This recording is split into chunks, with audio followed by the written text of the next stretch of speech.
Hey everyone, welcome to Paranormal M channel. How's your night going? Still having trouble sleeping? I've been waiting all day for this, my favorite time, when I can sit down with the mic and share some paranormal stories with you. Don't forget to hit subscribe and turn on the notifications so you don't miss any of the latest videos. Thank you so much for always listening and supporting me. Now, put on your headphones, turn on a little nightlight, and let's get started. So, hi. I don't really know how to start this without sounding crazy, but I'll just talk to you the way I'd tell a friend over coffee. Every time I close my eyes, I still see it. That black shape between the trees. If you'd asked me a year ago whether I believe in this kind of thing, I would have laughed it off. I'm the rational one in the family. I fix laptops. I argue about movies. I fall asleep to podcasts about science. And yet here I am, telling you this with my hands actually shaking a little. It started on one of those oddly warm autumn Sundays. You know the kind. Sky a bit hazy, air smelling like dry leaves and dust, like the season hasn't quite decided if it's summer or fall yet. My friend Milan and I decided to hike up Gendham Hill. It's this place just outside town where you can see everything. Blocks, chimneys, tiny cars moving like toys. We've been up there a bunch of times before, just to drink coffee from a thermos and complain about life. Simple stuff. I've always liked that hill. There's something heavy about it, like it's old in a way the rest of the city isn't. My grandma, Babarata, used to say the Turks named it Gendem, hell, because the hill keeps its own company at night. She'd tell me, if you hear footsteps there after dark, you keep your mouth shut. You don't ask who it is. I used to laugh and roll my eyes. I don't laugh at that story anymore. That day it was late afternoon, maybe 4 or 5. The sun was still strong, and the heat made the air wobble over the rocks. We sat near this old concrete base where there used to be some kind of antenna or tower years ago. From there, the city below looked small and harmless. We talked about work, about his girlfriend, about how nothing ever changes and somehow everything changes too fast. You know, normal stuff. At some point, I noticed he'd gone quiet. I looked over, and Milan was squinting toward the tree line on the slope. He nudged me with his elbow and said, really softly, "Hey, do you see that? Down there?" At first, I thought it was just a guy, maybe another hiker in dark clothes. But the longer I stared, the stranger it looked. It wasn't standing quite right. I couldn't see arms or legs or a face. There was no shine, no folds of fabric, nothing to catch the light. It wasn't just dark, it was wrong. Like a piece of the hill had been cut out and replaced with pure black. You know how shadows still look like they're part of the world? This didn't. It looked like the world had a hole in it. That's when the smell hit me. At first I thought maybe a transformer had blown somewhere nearby. It smelled like burnt metal, hot and sharp, but underneath it was something rotten, like meat left out in the sun. My stomach turned. Milan swore under his breath and said, "We should go. Let's just go." I wanted to get up. I really did. But it felt like someone had poured wet cement into my legs. I was breathing, my heart was pounding, but my body wouldn't listen. The thing, whatever it was, turned toward us. It didn't move the way a person does. It was like the space around it tilted. One second it was facing the trees, the next second it was facing us, and I never saw it turn. It just shifted, and the world bent around it. The air got heavy, like before a storm, but there were no clouds. Everything went silent. And I mean silent. No wind in the grass, no insects, no distant traffic from the city. It was like someone pressed mute on the whole world. Then I heard it. I don't know how long that lasted. A few seconds, a minute. Time just dropped.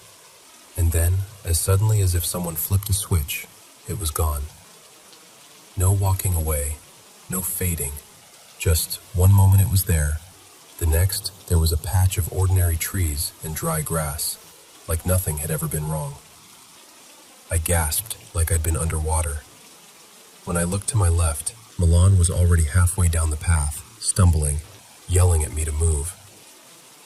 That broke whatever was holding me in place. I grabbed my backpack and ran after him.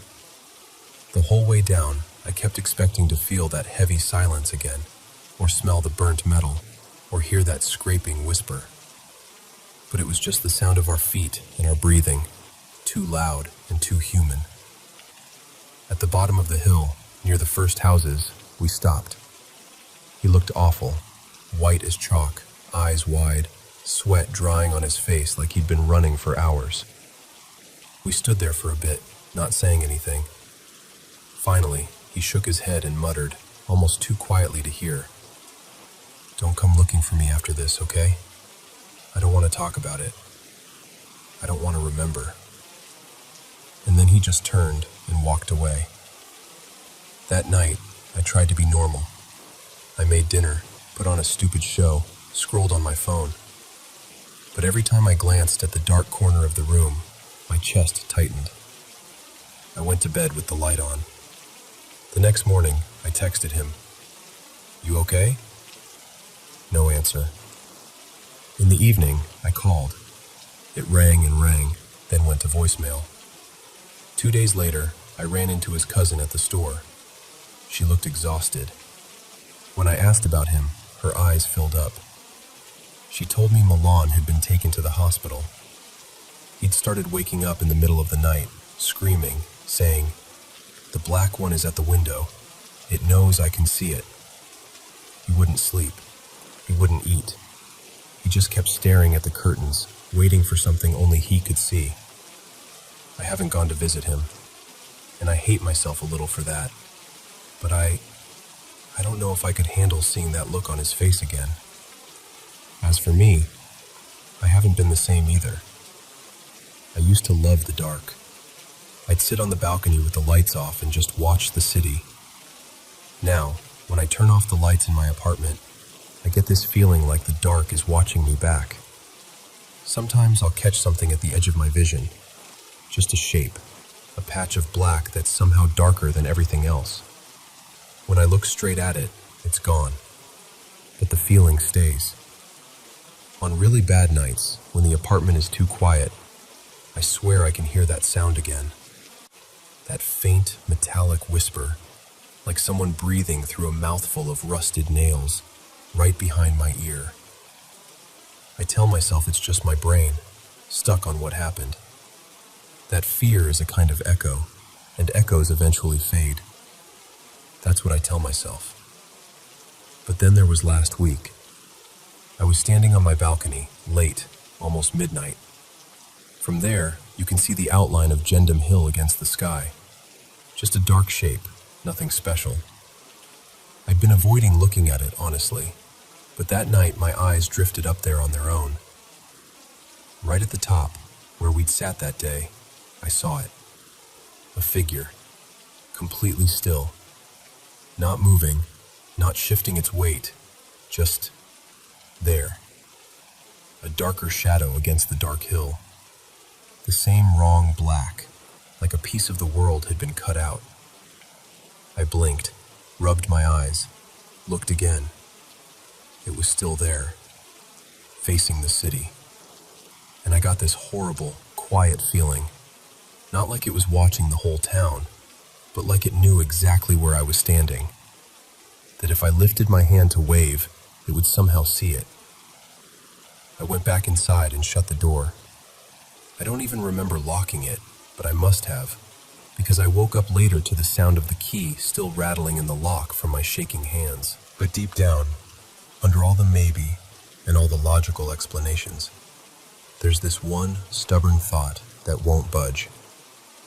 That hill is called Gendem for a reason, and whatever we saw up there, it's still watching.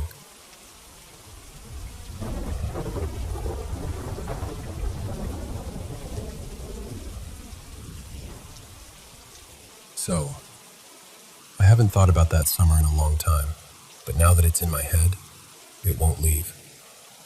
I grew up in this small town in Bulgaria, near the hills.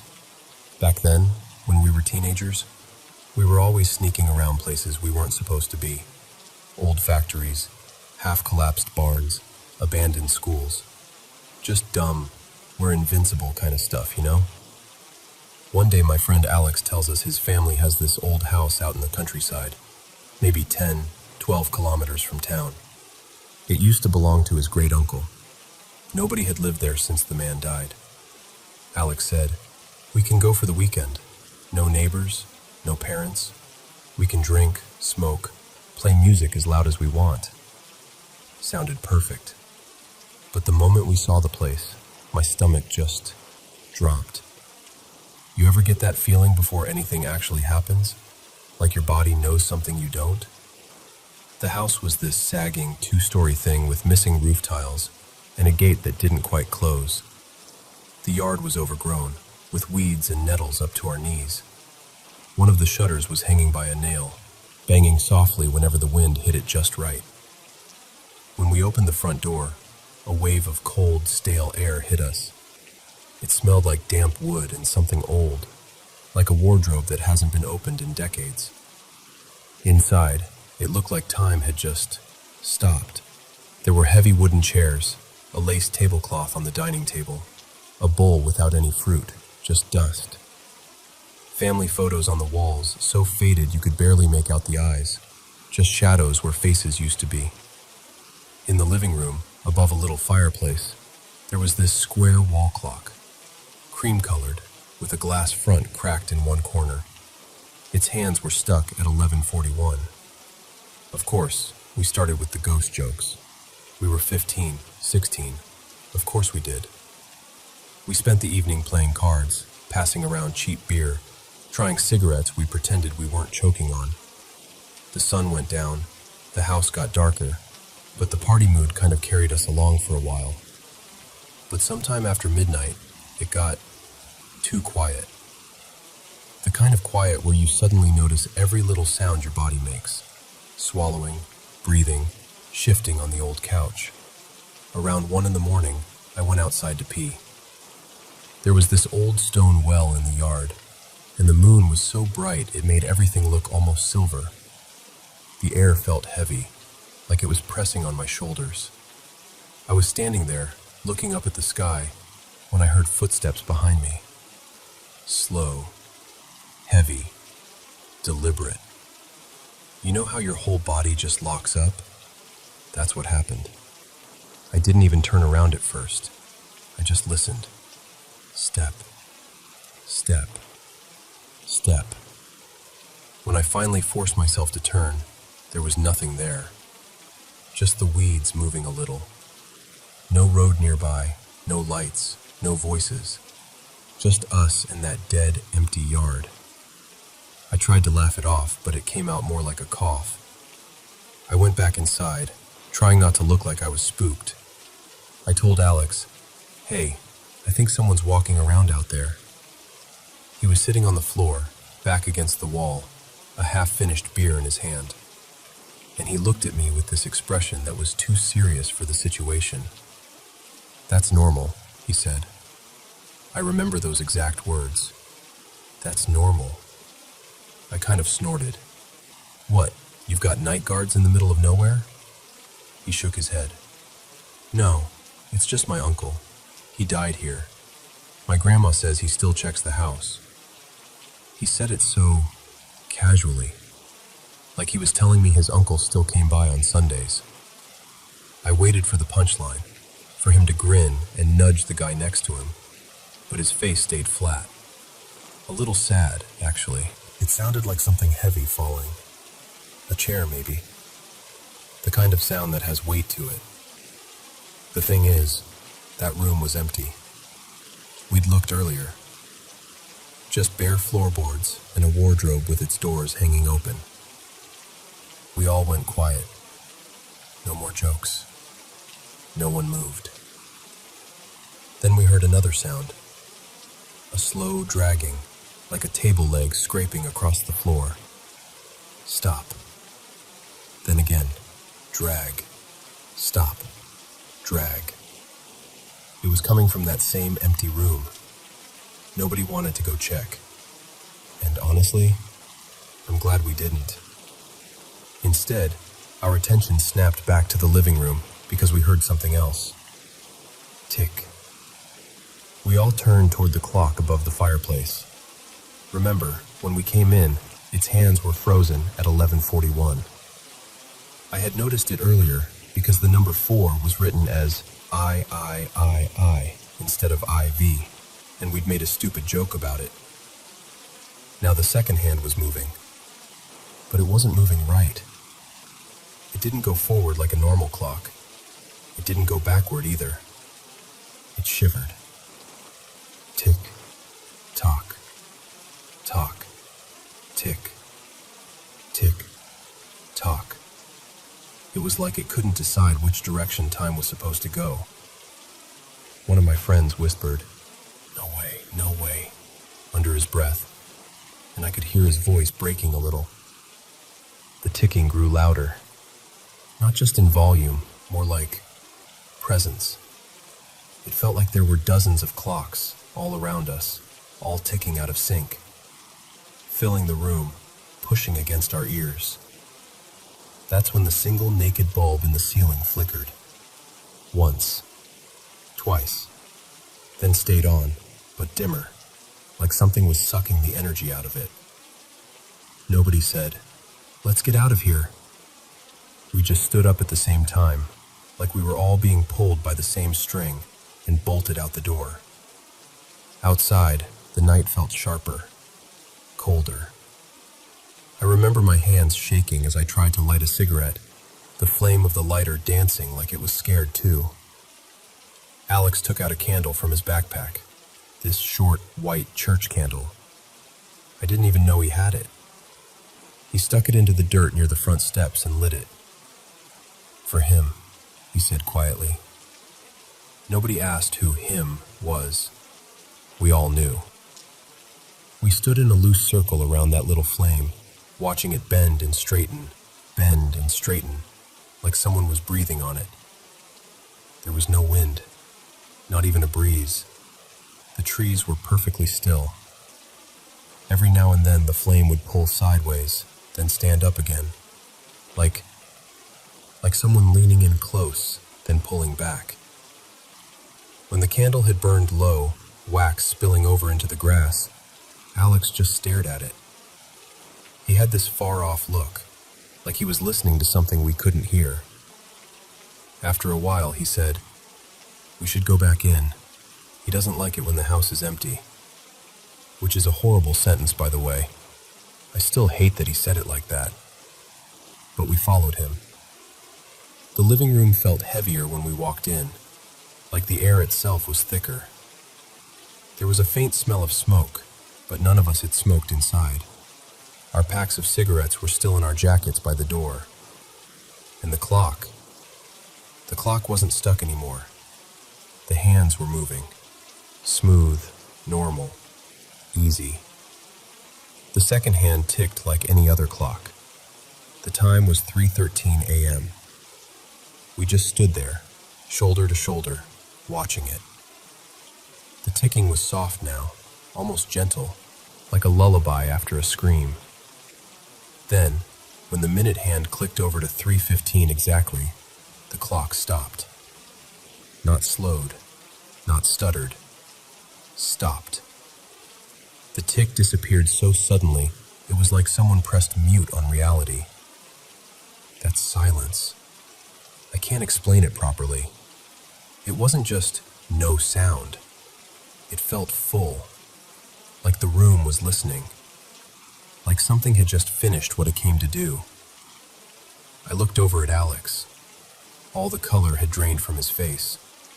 His eyes were shiny, but he wasn't crying.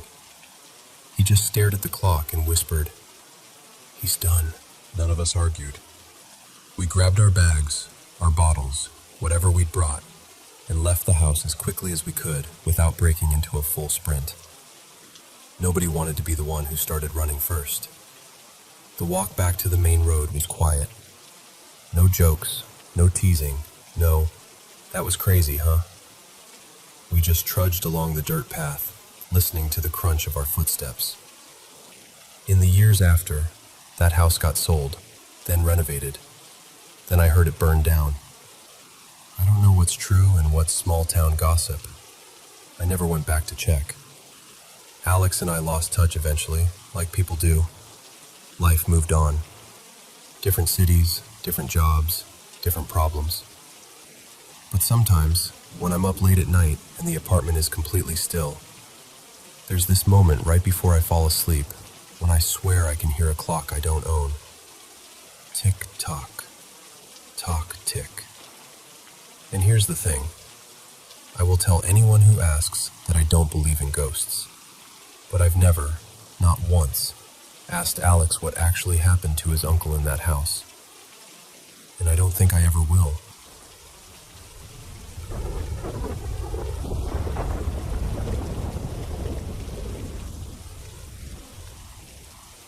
Okay, so I've been living in this house for about 5 years now. And honestly, from the very beginning, something has just felt off. Not like, "Oh, this house is old and creaky," off. More like this heavy, quiet dread, like the walls remembered something I wasn't supposed to know. I used to joke to my friends, "Watch, somebody probably died in here." But it never really felt like a joke. Nothing was ever disclosed, nothing in the lease. I even Googled deaths at this address and came up empty. So I told myself I was being dramatic. Too many late-night ghost shows, right? But then there were the little things. Our dog Milo would just freeze and stare into the same corner of the living room, fur standing up along his spine, growling under his breath at absolutely nothing. Bedroom doors would slowly drift shut on their own. I blamed the AC, the draft, whatever explanation made it easier to sleep. There were knocks in the hallway at night, like someone tapping on the wall with their knuckles. Random bumps, the occasional shadow that would flicker just at the edge of my vision, so I'd whip my head around, only to realize it might have just been my hair in my peripheral. I kept telling myself that. It's nothing, it's just me. My older daughter, Lily, was 3, maybe 4 at the time, and she hated walking down the hallway alone once it got dark. She would stand there, right at the edge of the light, and say, "Come with me, Mommy," even if she was just going to grab a stuffed animal from her room. I shrugged it all off. You do that a lot when you need life to stay normal. Then a few years passed, and I got pregnant with our second baby, Nora. That's when the energy in the house shifted. It went from occasionally creepy to constantly watched. It felt like eyes on the back of my neck all the time. I'd be washing dishes, and it was like someone was standing right behind me, just outside my line of sight. I'd turn around, thinking maybe it was my husband, Mark, and there'd be no one there. One weekend, my mom came over to house sit while we were out of town. She's tough. She doesn't scare easily. She was sitting in the garage on a little folding chair, lacing up her shoes to do some yard work. It was quiet, middle of the afternoon, bright daylight. There's a door that connects our garage to the laundry room. She's tying her laces when she hears this knock on that door. 3 slow, heavy knocks. She told me later she just stared at the door, waiting for someone to open it. But nobody did. And then the knocking started again, harder this time. Bang, bang, bang. Like whoever was on the other side was mad she hadn't answered yet. She said it felt like the sound was coming not just from the wood, but from inside the house itself. That was it for her. She grabbed her keys, hit the button for the garage door, and literally walked out before it fully opened. She called me from her car and said, "I love you, but I'm not going back in there alone. Call me when you're home." And that was unsettling, to say the least. Then Nora was born. We finally brought her home from the hospital. You know how it's supposed to feel when you bring a new baby into the house? Warm, soft, full of that sleepy newborn peace. It wasn't like that. The closer you got to our room, the more it felt like there was this pressure pushing against your skin. And the worst of it seemed to be coming from the walk-in closet off our room. I could stand in the doorway and feel this hum, energy or something. One night, I was sitting on the edge of the bed, nursing Nora. The room was dark, except for the soft glow of a nightlight. It was quiet. Just her little breaths, that half-asleep rhythm babies do. I looked down at her, just admiring her tiny face, and for some reason, my eyes locked with hers. You know how babies' eyes reflect light sometimes? I could see my own silhouette in her pupils, except this time, I saw something else. In the reflection of her eyes, behind me, in the doorway, there was this tall, black figure, just darker than the dark around it. No features, no face, but you could tell it was a man, standing there, watching us. I couldn't move. I couldn't breathe. Every part of my body went cold. I knew if I turned around, I might actually see it, and somehow that felt worse than pretending it wasn't there. So I closed my eyes. I held Nora tighter, kept nursing her, and just silently begged, "Please leave us alone. Please go away." After that, Nora started acting different. She would stare at certain spots in the house, not just in that, "Oh look, a ceiling fan," baby way. She'd focus on something I couldn't see, her face kind of sad, like she was listening to someone I couldn't hear. When she started saying her first words, she'd point down the hallway and say, "Dada." But Mark would be at work. There was no one in the hallway. At first we thought, oh, she just associates the hallway with him getting home, or something like that. But her words kept growing. One evening, she stood at the edge of that same dark hallway, pointed, and said, clear as day, "He's hurt."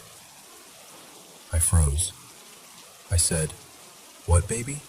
Who's hurt?" And she just pointed, eyes wide. "He's died. He's died." She wasn't even 2 yet. I mean, how does an 18-month-old understand died? We don't talk about death in front of her like that.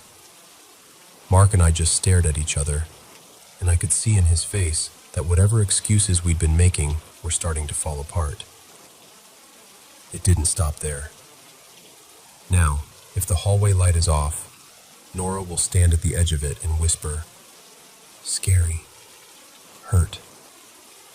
She doesn't like to go down there alone either. Same hallway that freaked Lily out when she was little, by the way. I didn't connect that at first. Now it feels obvious. One night, the 4 of us were all sleeping in our bed. Me, Mark, little Lily squeezed between us, and Nora in the middle of the mattress closer to the foot, completely passed out. We'd been watching TV, winding down, and I finally clicked it off. The room went dark except for a little sliver of light from the hallway. We're lying there in the quiet, just about to drift off, when Nora suddenly bolts upright. Just shoots straight up from dead sleep, points at the ceiling over our bed, and in this bright, cheerful little voice goes, "Hi!" I swear, my soul left my body. Mark sat up so fast he nearly knocked the headboard. We both just stared at the spot she was waving to, and of course, there was nothing there. We turned the TV back on right away, like the light and noise could somehow push whatever it was away. Lily pulled the blanket up to her chin and wouldn't look at the ceiling at all. That's when I started really digging. I did more searches, asked a few neighbors, pieced together little comments my landlord had made over the years, and sure enough, I finally found out. Someone did die in this house. It was my landlord's father. From what I could gather, it was sudden, some kind of illness he hadn't told anyone about. One day he was here, the next he was gone. He passed in the house, and not long after that, her mother moved out. Never came back.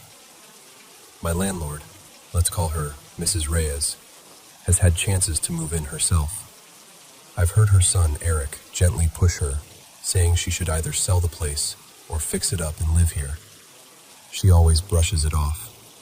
She'll say things like, "No, that house is fine as a rental," or, "I just don't see myself there." She needs a better place for herself. She's even said that, but she never talks about this house like it's home. It's more like a problem she keeps at arm's length. And lately, it feels like the more serious we get about leaving, the more the energy in here ramps up. We're moving in about a month. Boxes are starting to pile up. We talk openly in the house now, like, "Okay, this room's next." And I catch myself wondering if whatever is here can hear us. Just last week, Mark and I were sitting on the couch, finally relaxing after getting some packing done. We're watching a movie, nothing scary, just something dumb and funny. He suddenly reaches back and goes, "Ow, what the?" I look over, and there are these long red scratches starting at the side of his neck, running all the way down between his shoulder blades, like claw marks. No pets nearby, no sharp tags on his shirt. He hadn't moved. We both just stared at each other. That fight or flight feeling kicked in hard. A little later that night, he went out to grab us some snacks. It was dark in the driveway, but we've lived here long enough to know where everything is. Still, as he was backing the car out, he kept feeling like he was hitting something. He said it felt like the car was bumping over an object that wasn't there. He stopped the car 3 separate times, got out with his phone flashlight, walked around, checked behind the tires, under the bumper. Nothing.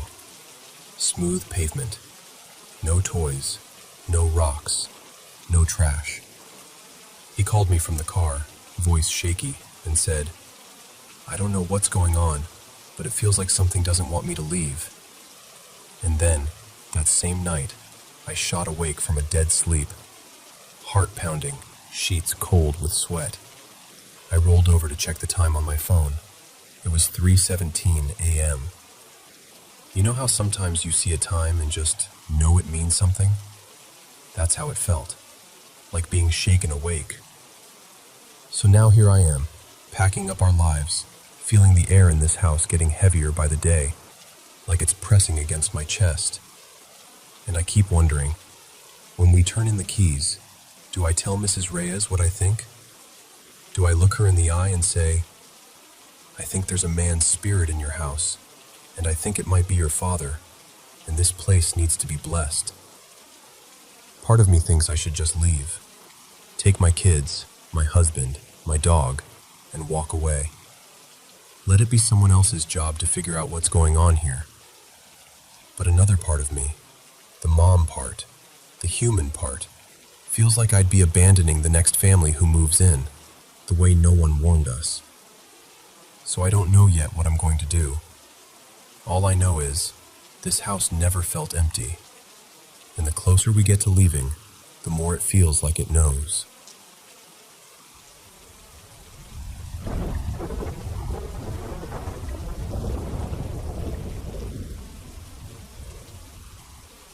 It happened quite a while ago, back when I was still studying under my spiritual teacher, Pak Surya, in Yogyakarta. That night, it was around 10:30. I was riding my old motorcycle, and he was sitting behind me, calm as always. We were heading toward the outskirts of the city, to a place people often whispered about, a spot known to be haunted. Our purpose sounded simple: practice deep meditation, learn to quiet the mind, open the heart, and feel the rhythm of nature. Under his guidance, I was supposed to learn how to sense and absorb the subtle energy of the universe. The ride started out peaceful. The moon was almost full, bright enough that we barely needed the streetlights. The outer road wasn't too crowded back then, just a wide strip of asphalt stretching ahead of us. The night air was cool, and the wind against my jacket felt soothing. The engine hummed steadily, and for a moment, I felt like everything was in perfect balance. Then, out of nowhere, a light mist started to fall. Not quite rain, just tiny droplets carried by the breeze. They brushed against my face, and suddenly the coolness felt different, sharper. It sent a chill straight down my spine. You know that feeling when the hairs on the back of your neck stand up for no obvious reason? That's exactly what happened. I suddenly felt observed, like something I couldn't see had quietly turned its attention toward us. Behind me, Pak Surya gently tapped my shoulder. "Slow down, pull over for a bit," he said softly. I didn't argue. I eased off the throttle and steered the motorcycle to the roadside. As we came to a stop, I realized how strange the road felt. Normally, even late at night, there would still be a passing truck, a distant motorcycle, some headlights in the distance. But right then, nothing. No engines, no lights, no people. It was just us. I looked to the left and right, trying to figure out why he'd asked me to stop. On one side, there were dark trees and bushes. On the other, land that looked empty in the dim light. The moon reflected faintly on the damp asphalt, like a pale ribbon stretching ahead. The silence started to press in on me. The calm I'd felt earlier slowly turned into uneasiness, and then into something heavier. The air felt occupied, if that makes sense, like the place itself was holding its breath. My heart began to beat faster. I didn't know what we were waiting for, but my body seemed to know something was coming. Pak Surya didn't move. He sat straight, eyes fixed on the darkness ahead. His face, usually relaxed, was serious, almost stern. When I glanced at him, I suddenly understood. This wasn't just a quiet pause on the road. This was part of the lesson he had never mentioned. The atmosphere shifted. The cold in the air felt like it had a weight to it. My hands started to tremble on the handlebars. My legs felt weak. My breathing turned shallow, and a thin layer of cold sweat formed on my back. To be honest, deep inside, I regretted coming with him that night.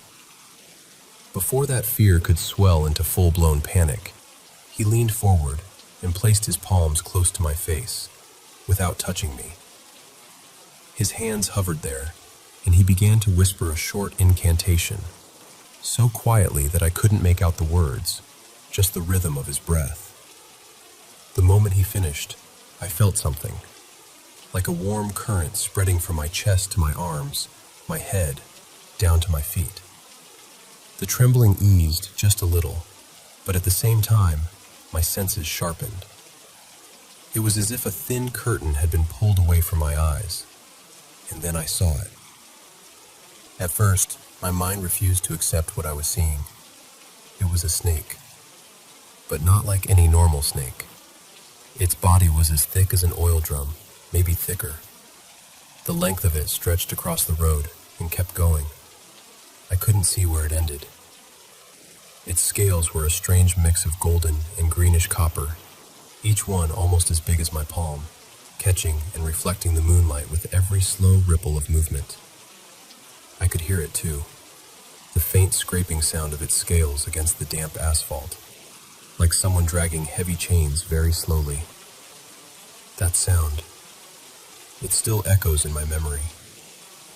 All the strength drained from my body. My hands slipped slightly from the handlebars, and I almost toppled over. But again, Pak Surya was there. Another firm tap on my shoulder, grounding me. "Steady," he whispered. "Stay calm. That is Nyaya Kanchana. She's just passing through. She won't see us. I've already shielded us." He meant a spiritual barrier, an invisible protection he'd formed around us. But his words didn't really comfort me. If anything, they made the moment feel even more unreal. Because just as he finished speaking, the giant serpent's head began to turn. Slowly, deliberately, toward us. I froze. It felt like time stopped.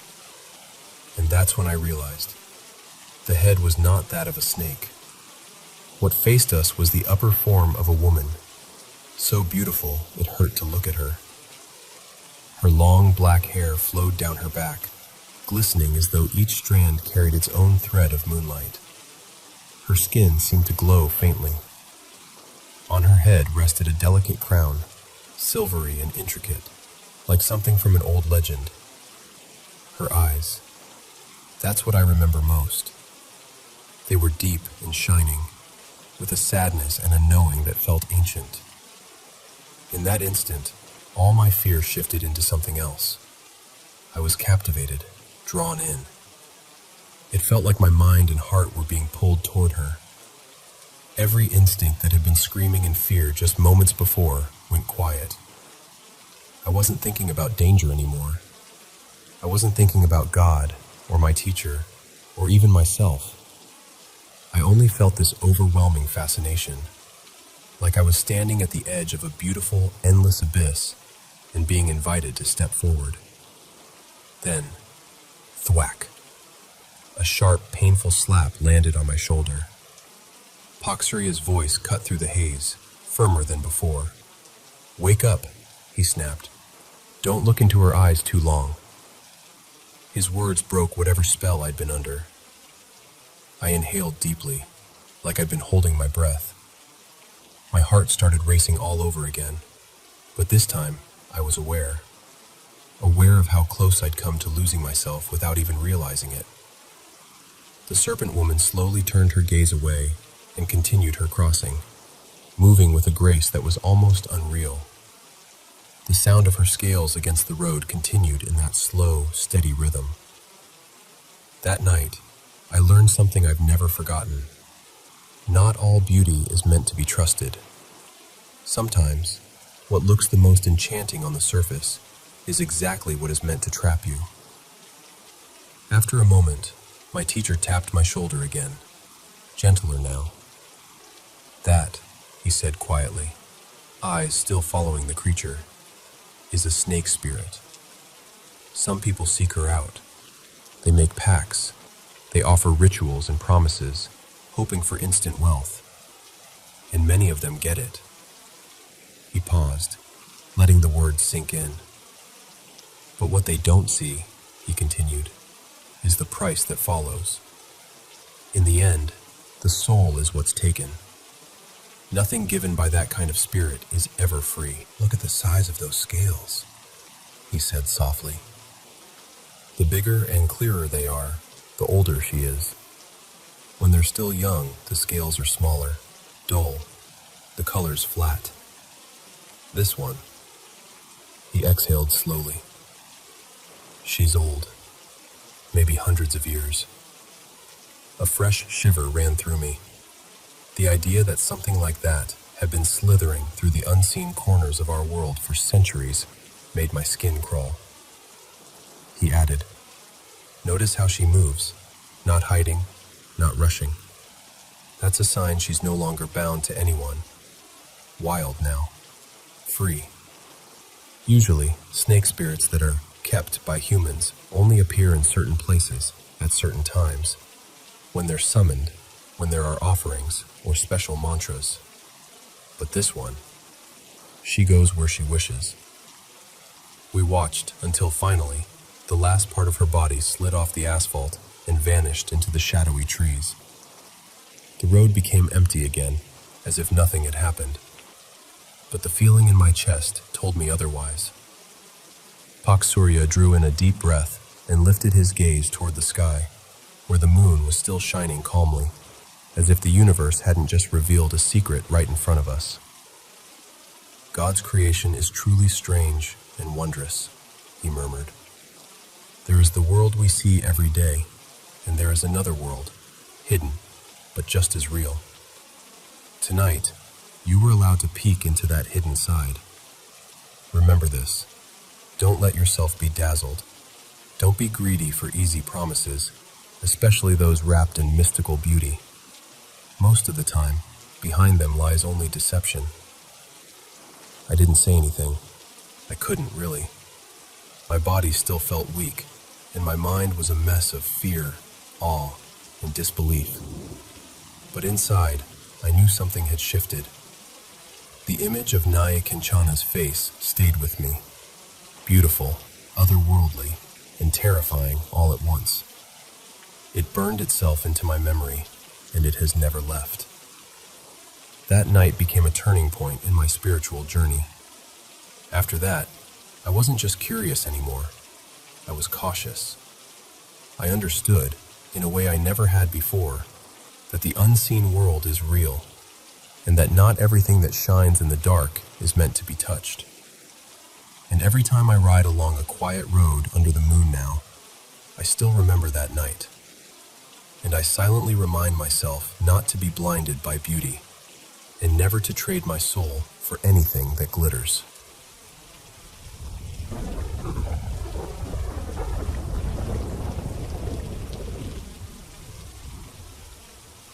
So, I have an older brother. Let's call him Rio. I'm May, by the way. Rio's 2 years older than me, and ever since we were kids, he's always been different. Not in a bad way, just quieter, more serious, sensitive.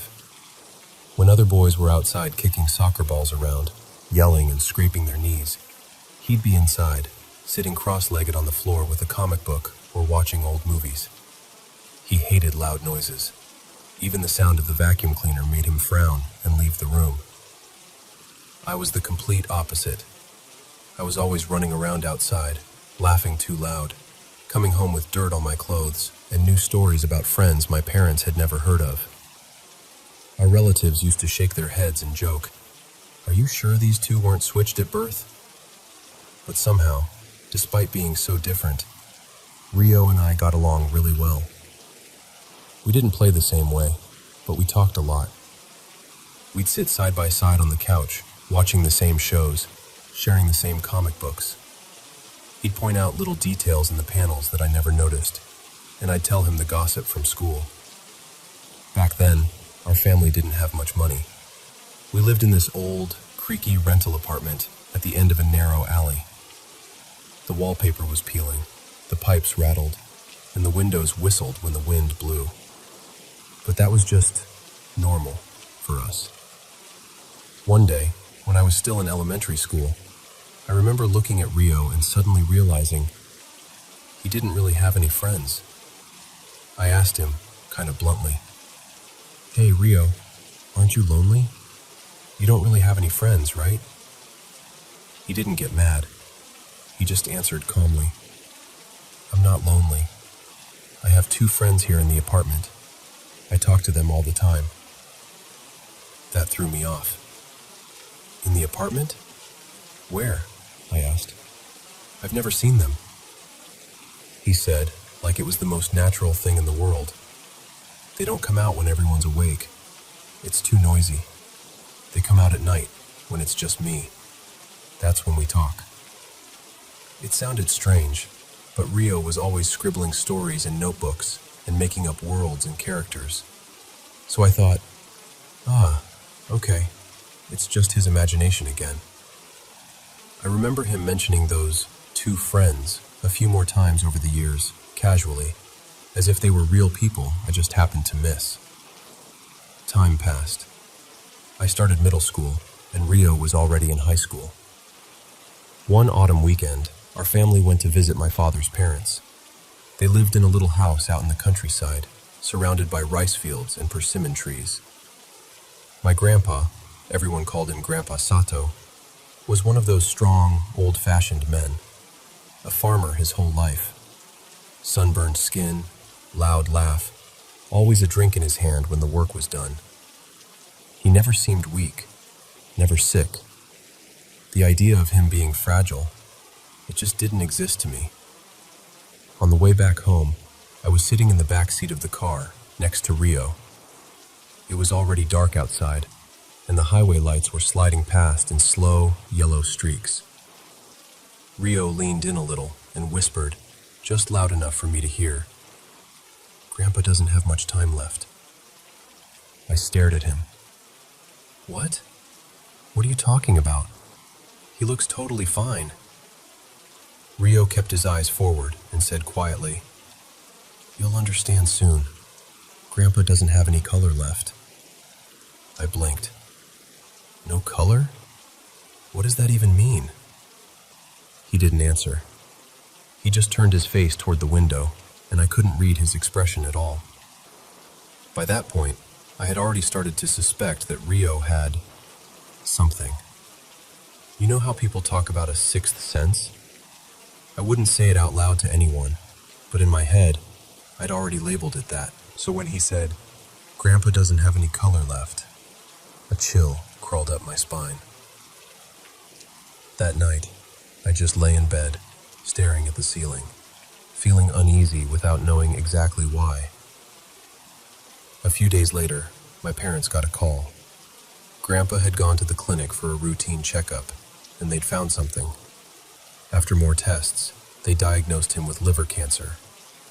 It was early enough that the doctor said it was treatable. No spread, strong liver, good chances. Everyone was worried at first, of course, but after hearing the doctors sound optimistic, the mood lightened a little. Grandpa went into the city hospital, and the family started visiting regularly. All of us went, except Rio. He came along on the day of Grandpa's surgery. I remember him standing in the hallway, looking stiff and tense while we waited for the doors to swing open. When they finally wheeled Grandpa out, still unconscious, tubes everywhere, everyone else sort of sighed with relief, like, okay, he made it through the surgery. But I glanced at Rio, and he looked absolutely stricken. All the color had drained from his face. He grabbed the railing and said, "I feel sick. I need to go." He barely made it out to the waiting area before he had to sit down. After that day, he refused to go to the hospital again. My parents argued with him. They scolded him, asked him if he didn't care about Grandpa, if he was being selfish or scared. Rio just shut down. He wouldn't say anything. He wouldn't explain. Eventually, they gave up and stopped asking. About 10 days after the surgery, just as everyone was starting to relax, talking about when Grandpa might come home, the hospital called. Grandpa had passed away. Not from the cancer, but from a sudden heart attack. I remember standing in the hallway with the phone still ringing in my ears, thinking, so Rio knew.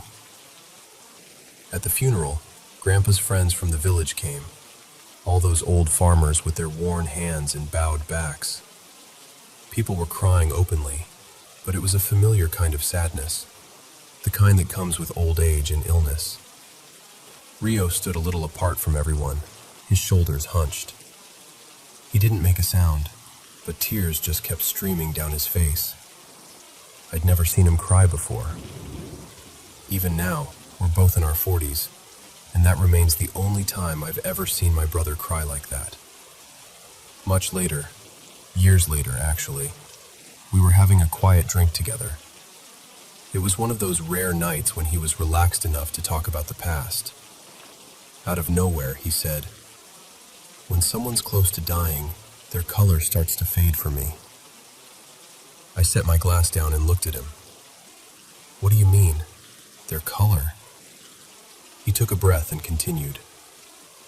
"It's like everyone normally has this faint glow, this liveliness around them. I don't see it with my eyes exactly. It's more like I just know it's there. But when their time is getting close, that color dulls. When it's really near the end, they go completely black and white in my mind. like someone drained all the color out of them. He paused, then added, very quietly, "When they pushed Grandpa out of the operating room that day, he was already black and white, completely. It hurt to look at him. That's why I couldn't go back." I didn't know what to say. Part of me wanted to tell him he was wrong, that it was all coincidence, that he was just sensitive and anxious, and his imagination was powerful. But another part of me remembered the car ride, his whisper in the dark. Grandpa doesn't have much time left. So instead, I just sat there with him in silence. Now, like I said, we're both in our 40s. Life has settled into its routines. We don't talk about ghosts or colors much anymore. He told me recently, almost offhand. He sounded relieved, I think. Like someone whose eyesight had been too sharp and was finally softening. But sometimes, when we're at a family gathering or walking past an old person on the street, I still catch myself glancing at his face, just to see, is he seeing color or not?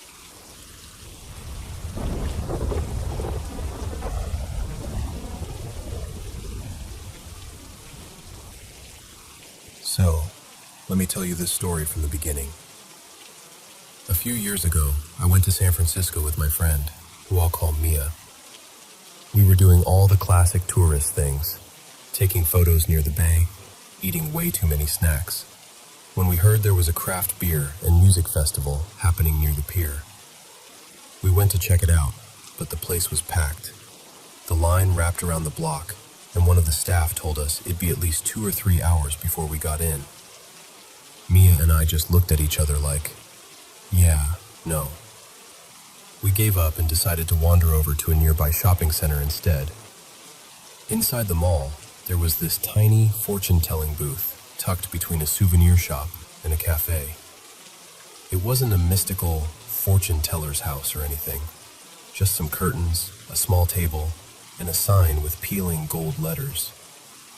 Mia's eyes lit up. "I want to try it," she said. "Come on, it'll be fun."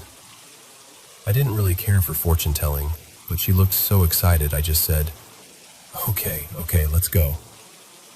As soon as we stepped inside, the fortune-teller, a middle-aged woman with tired eyes and bright lipstick, glanced at my face and actually flinched. It was so obvious and dramatic, like something out of a movie.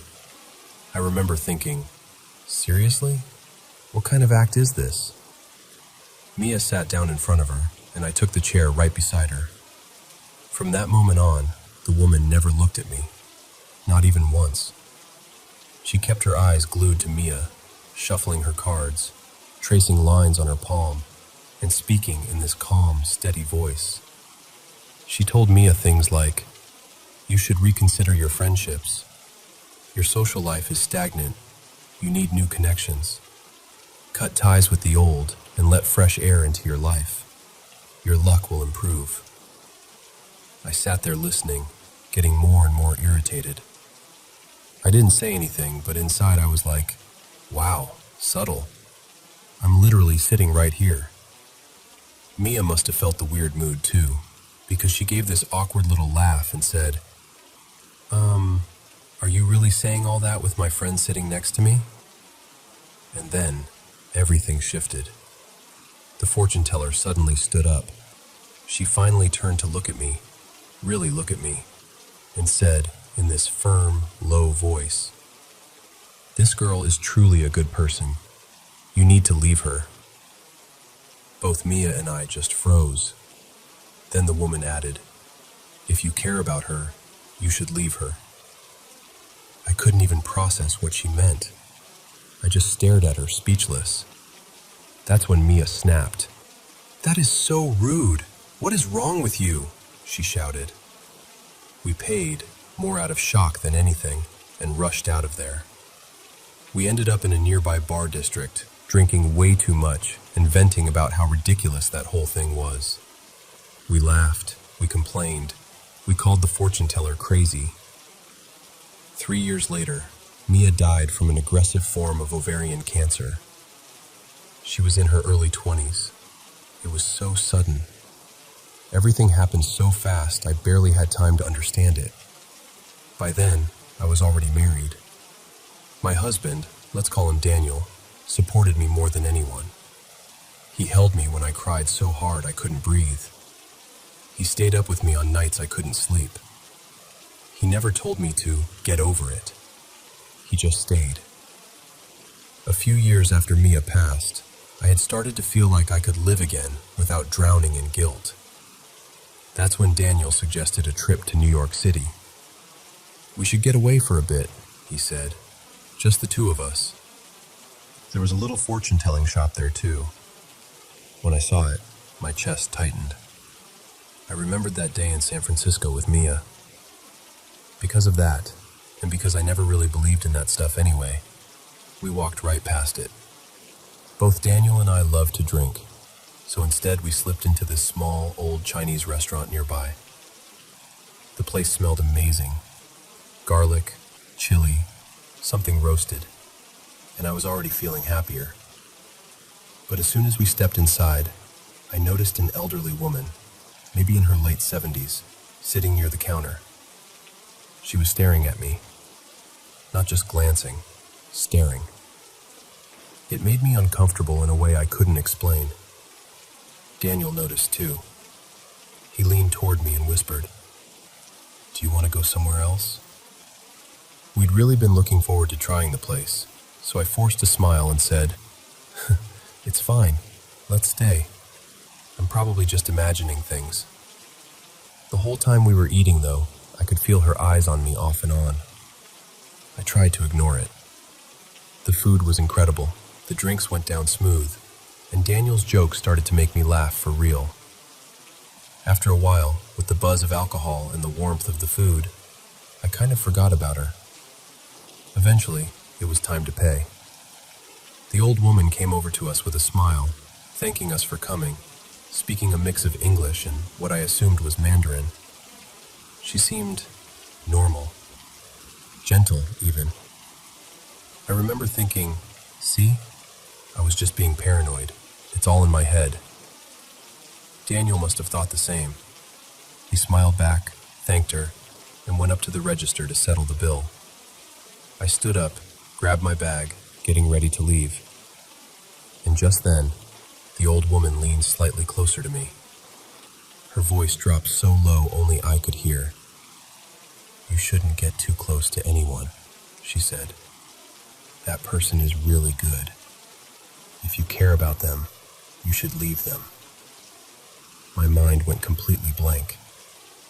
A younger woman, probably the shopkeeper, rushed over, bowing her head over and over. "I'm so sorry," she said quickly. "She's been a bit forgetful lately. I'm really sorry." She gently led the old woman away. Daniel came back, instantly picking up on the tension in the air. "Hey, you okay? Don't let it get to you, all right?"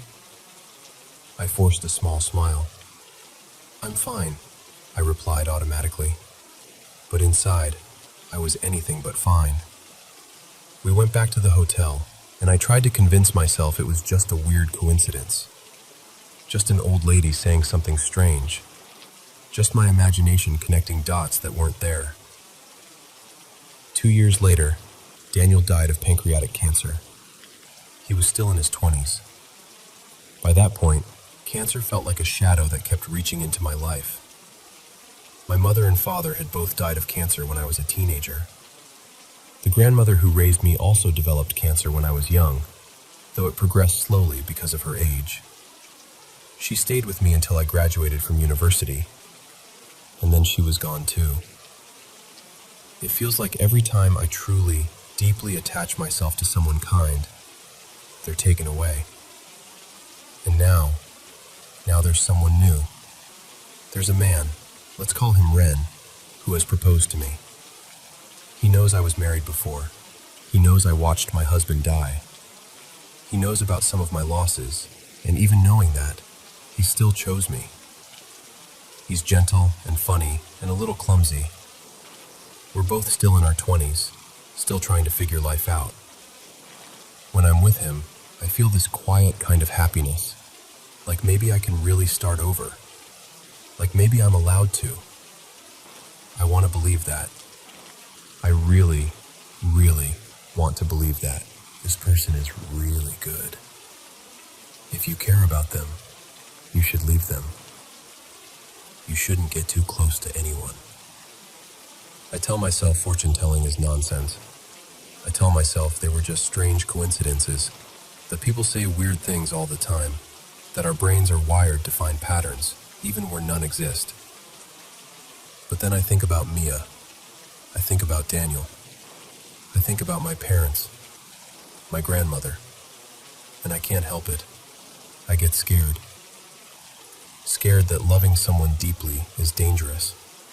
Scared that being close to me is somehow unlucky. Scared that one day I'll be standing in another hospital room, holding someone else's hand as they fade away.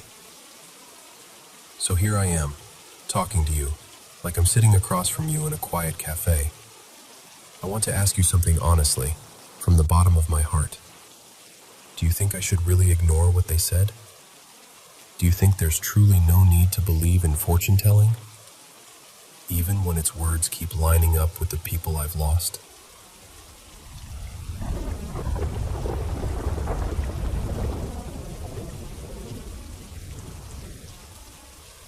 Alright, so let me just talk to you like I would if we were sitting on my back porch right now. My name's Daniel. I've never been the type to believe in Bigfoot or Dogman or any of that stuff. I like scary movies, sure, but I've always been the guy rolling my eyes, saying, yeah, okay, whatever. But what's been happening out here? I honestly don't know how to explain it, and I can't really tell my family or the guys at work, because they'd either think I've lost my mind or that I'm high on something. So I'm just gonna lay it all out here, and you can take it for what it is. About 1.5 years ago, early October, I bought this little piece of property in eastern Kentucky. It's about 20 acres, tucked way back off a narrow gravel road. The nearest neighbor is, 4, maybe 5 miles away. No streetlights, no passing cars, just woods and hills. Honestly, it's beautiful, especially in the fall, when all the trees go that deep orange and red, and the fog just hangs low over the holler in the morning. I remember thinking I'd lucked out, that I'd finally found one of those places where you can actually hear yourself think. For the first couple months, it was exactly that. Quiet, peaceful. Just me, the crickets, and the occasional owl. Then things started to feel off. The first weird night, I was sitting on the back porch, just like I do most nights. I think it was close to 1 a.m., because I remember checking my phone and thinking I should probably head to bed. I had a mug of coffee in my hands, hoodie on, just listening to the night. All of a sudden, I hear this crack, like a thick branch snapping. Then I heard leaves and underbrush crunching. At first I thought, deer, that's pretty normal out here. But the sound, it wasn't right. It wasn't that quick 4-beat pattern you get with hooves. It was slow, heavy, step, step, step. Like someone big was walking on 2 legs back in the tree line behind my place. The woods behind my house are pretty thick, so you can't see far into them once it's dark. I leaned forward, tried to listen harder. It sounded like whatever it was pacing along the edge of the trees, not really coming closer, but not going away either. The longer I listened, the more uneasy I got. You know that feeling when your body knows something's wrong before your brain catches up? My skin felt kind of electric. Finally, I stood up, grabbed the flashlight I keep by the door, and started shining it back and forth along the tree line. I was expecting to at least catch the reflection of eyes, or see a shape or something. Nothing. Just black between the trunks. But here's the thing. Even though I couldn't see anything, I could still hear it. The movement didn't stop. If anything, it sounded like it shifted further along, staying just out of the beam, like it knew where the light was and wanted to avoid it. I remember thinking, all right, Daniel, just walk down off the porch, shine the light a little deeper, stop freaking yourself out. It wasn't far, maybe 10, 12 steps into the yard. I took like 2 steps toward the stairs, and then I got this feeling in my stomach. Not fear like when you watch something scary, but this deep, heavy no. Like every part of me was saying, don't go down there. Don't step off this porch. And I listened. I backed up, went inside, locked the doors and even the windows, which I never do out here. I left a couple lights on and laid in bed, just listening. After a while, the sound stopped, or maybe I just fell asleep. A few weeks later, though, something else happened. I've got this old metal-roofed workshop next to the house. Nothing fancy, just a little building where I keep my tools and do small projects. One afternoon, I was in there sorting through some boxes, door open, enjoying the cool air. Out of nowhere, I heard this loud ping above me, like something smacked the tin roof hard. I actually ducked. It startled me so bad. I stepped outside to see what had fallen. Right next to the workshop, in the dirt, there's this small rock. Not gravel from the driveway, but a smooth, rounded stone, the kind you'd find down in a creek bed. Only problem is, the nearest creek is a pretty good walk from the house, and I sure didn't bring that rock up there myself. I picked it up, looked around. Trees, empty yard, no wind to speak of, just quiet. I can't say for sure a rock got thrown, but it didn't fall out of the sky, and it definitely wasn't there an hour before. That stuck with me. I told myself again that there had to be a normal explanation. Maybe a bird dropped it, maybe a branch caught it somehow, something dumb like that. You start making up these little stories so you don't have to think about the bigger, scarier ones. Then came the thing that really messed with me. A few days ago, I went out early in the morning to scout for deer sign. I like hunting in the colder months, less bugs, easier to see tracks, and it gives me a reason to be out in the woods. I've been hunting since I was 15. I've seen just about everything you can see in the woods here. Deer mangled by cars, coyote kills, even a bear once, though that was years back. I was following an old game trail that cuts across the back of my property, just moving slow, checking for tracks and droppings. That's when I smelled it. If you've ever come across something dead in the woods, you know that smell. Heavy, rotten, almost sweet. This was that, but stronger. I followed it and walked up on a deer carcass. Only, it wasn't like any kill I've ever seen. The deer, looked like a young doe, was just torn apart. Not like something had eaten it clean. It was shredded. The rib cage was split open, like something had grabbed and pulled until it cracked. There were entrails tangled in bushes, some hung up in the low branches above, like something had just thrown them around.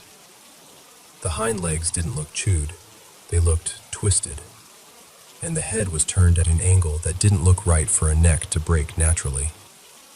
The antlers, if it ever had any, were nowhere in sight, and there weren't the usual bite marks around the belly or throat that you see with coyotes.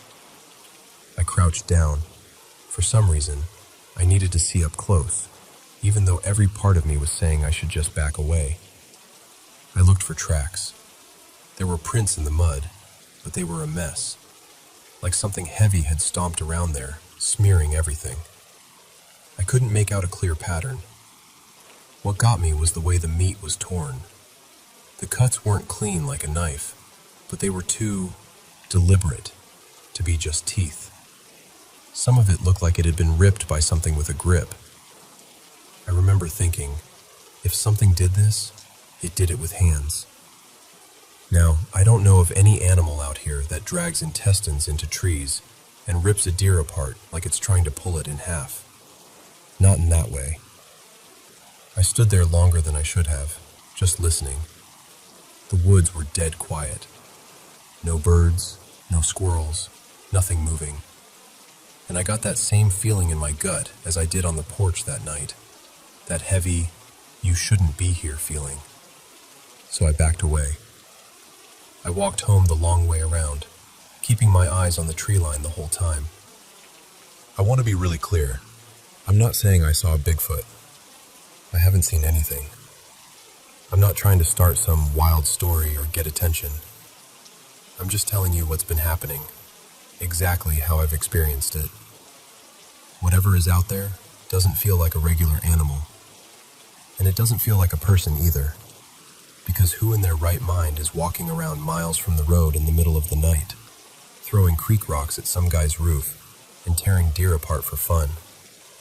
I still don't have any answers. I keep going back and forth between there's got to be some normal explanation and no, this is not normal. All I know is this. Something big is moving around in those woods. It walks on two legs. It doesn't like the light, and it's strong enough to take a deer apart in ways I've never seen before. I'm not telling you this to convince you of anything. I just needed to say it out loud to someone who might actually listen without laughing it off. So, that's it. That's what's been happening out here on my little piece of Kentucky.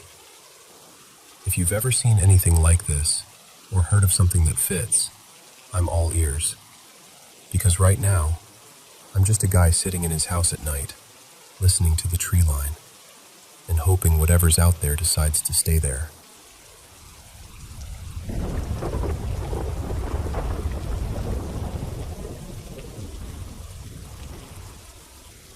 Hey everyone, how are you all doing? It's me again, Mr. Paranormal M. This is my favorite time of day, sitting down with the mic and hanging out with you. My butt's a little sore from sitting so much, but honestly, I'm just happy knowing these spooky stories help you relax and fall asleep. If you've had any strange or mystical experiences, don't be shy, send them in. And of course, don't forget to subscribe and turn on notifications so you don't miss any of our new videos. Alright, go ahead and turn on your nightlight, and let's dive into tonight's supernatural stories together. So, let me tell you this story the way it really lives in my head. To give you some context, this was back in 2020, right in the middle of the COVID madness. I was serving as a Latter-day Saint missionary in the Philippines, Tacloban mission. About 4 months into my mission, I got a transfer call. I was originally supposed to serve in Baybay City, Leyte, but because of sudden lockdowns, all the borders were shut. No buses, no boats, nothing. I just couldn't get there. Another missionary was stranded for the same reason. Since neither of us could reach our assigned areas, the mission office put us together in this sort of temporary companionship and reassigned us to the San Rafael ward in Tacloban City. From the beginning, that reassignment felt off. During the actual transfer announcement, there was no companionship assigned to San Rafael at all. The area wasn't even mentioned. Then, a few days later, out of nowhere, we were told, "Elders, you're moving to San Rafael." We didn't really question it. We just did what missionaries do. You go where you're called. Here's the thing. San Rafael had always been a sisters area. Then suddenly, it became an elders area. No explanation, just a quiet switch. The apartment was a 2-story house. Upstairs, there were 2 bedrooms. The one we used was fine after we cleaned it up. Just your typical missionary room. Beds, study desks, scriptures everywhere. But the other room felt like time forgot it.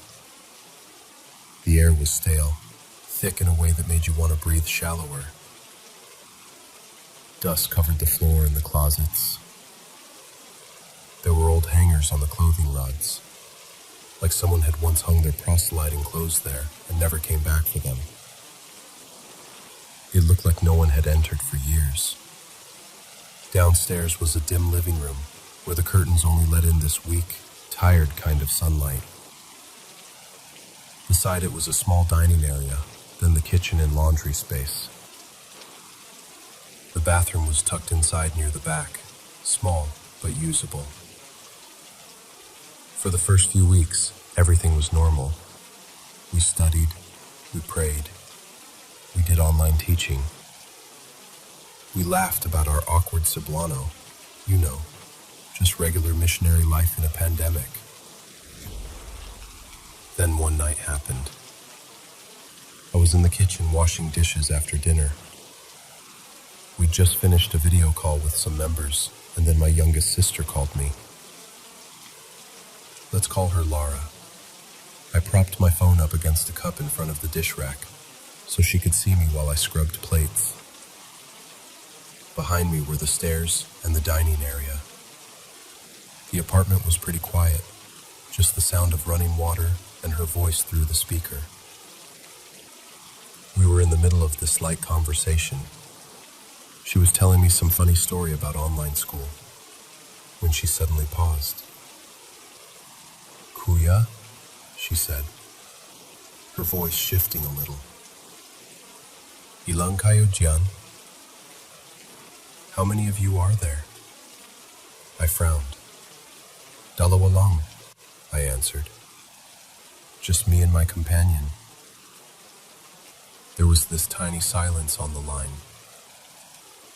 And then she said something that made every hair on my arm stand up.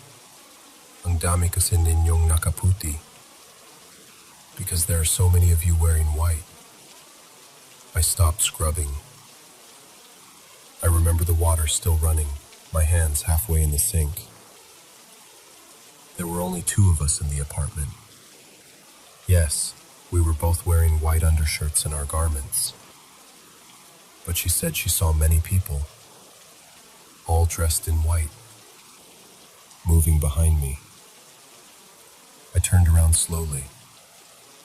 Nothing, just the shadowed outline of the stairs, the quiet dining table, and that still heavy air. No movement, no figures, no one. He tried to brush it off, mumbling something like, "Baka guni-guni lang yan." Maybe she was just imagining things. Then he closed his planner a little too quickly and said he was tired and headed upstairs earlier than usual. The moment he went up, the atmosphere changed. It's hard to explain, but it felt like the air got heavier, like the room was suddenly smaller, pressing in on me. My instincts were screaming that I wasn't alone, but I didn't have anything visible to point to, so I did what I could. I finished the dishes, turned off the lights, and went upstairs. I tried not to think about Laura's voice repeating in my head, "Ang dami kasi ninyong nakaputi." A few days later, my curiosity got the better of me.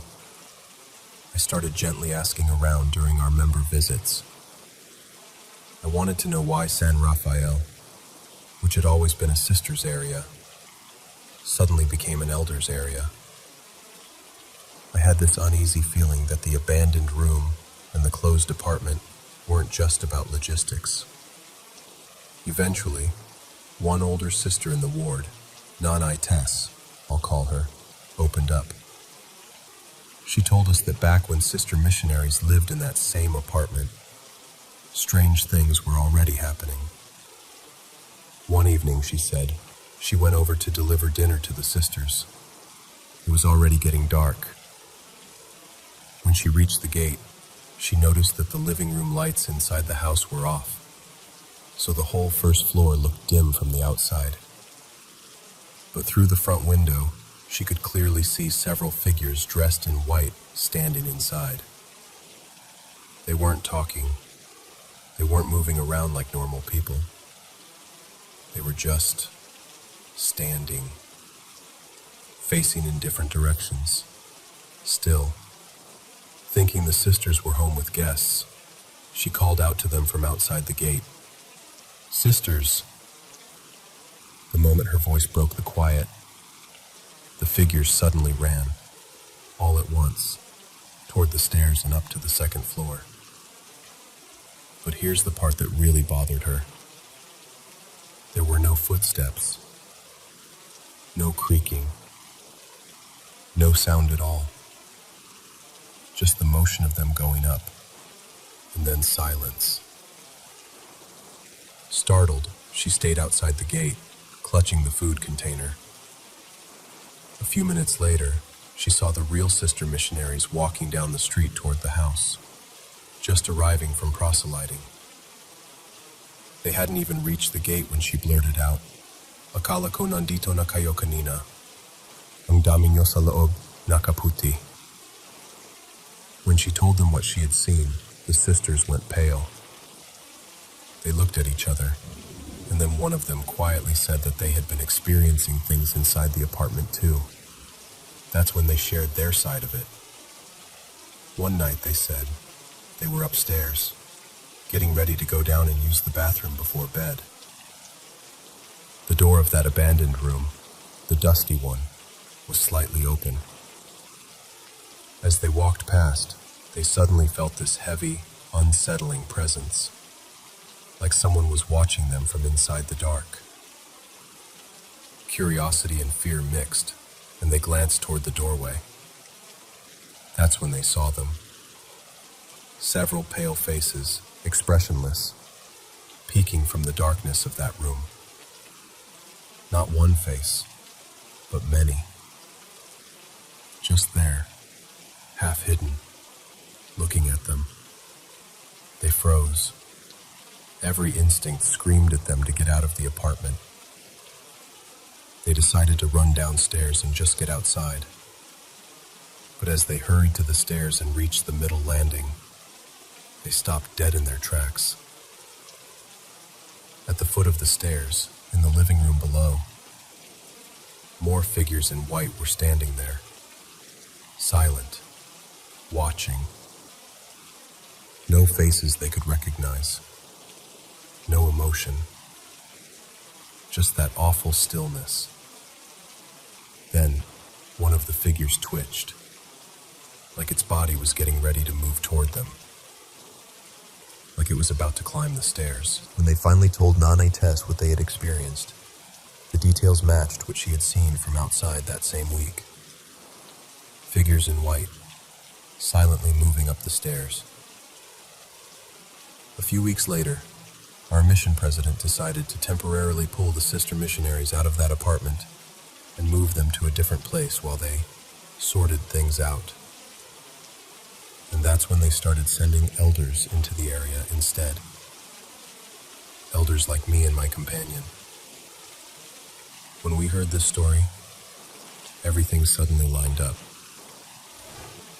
My sister seeing many people in white behind me through a video call. The member seeing multiple white figures inside the apartment, running upstairs without a sound. The sisters seeing pale faces in the dark room and more figures at the base of the stairs. The descriptions were the same. The silence, the white, the stairs.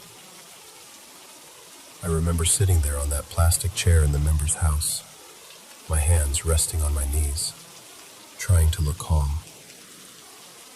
But my heart was pounding so hard I could feel it in my throat. My companion and I glanced at each other, and we both did that nervous little laugh that doesn't actually mean you're not scared. It's just what you do when you don't know what else to do. That night, on our way back to the apartment, we didn't talk much. We still prayed, still studied, still did everything we were supposed to do. Outwardly, we were normal missionaries. But inside, there was this quiet fear sitting between us, like a third companion we hadn't invited. Even now, years later, I still remember that video call with Lara so clearly. The way her voice shifted. The way she sounded uneasy but honest when she said, "Ang dami kasi ninyong nakaputi." Because there are so many of you wearing white. The strange thing is, I never saw them myself. No matter how many times I looked over my shoulder, it was always just shadows and still furniture. But after hearing what the members saw, and what the sisters went through, and remembering what my own sister said that night, I can't help but wonder, maybe, just maybe, she really did see something standing behind me. Something that chose to show itself to her, but not to me. And that's the part that still gives me chills. Not what I saw, but what I never got to see at all.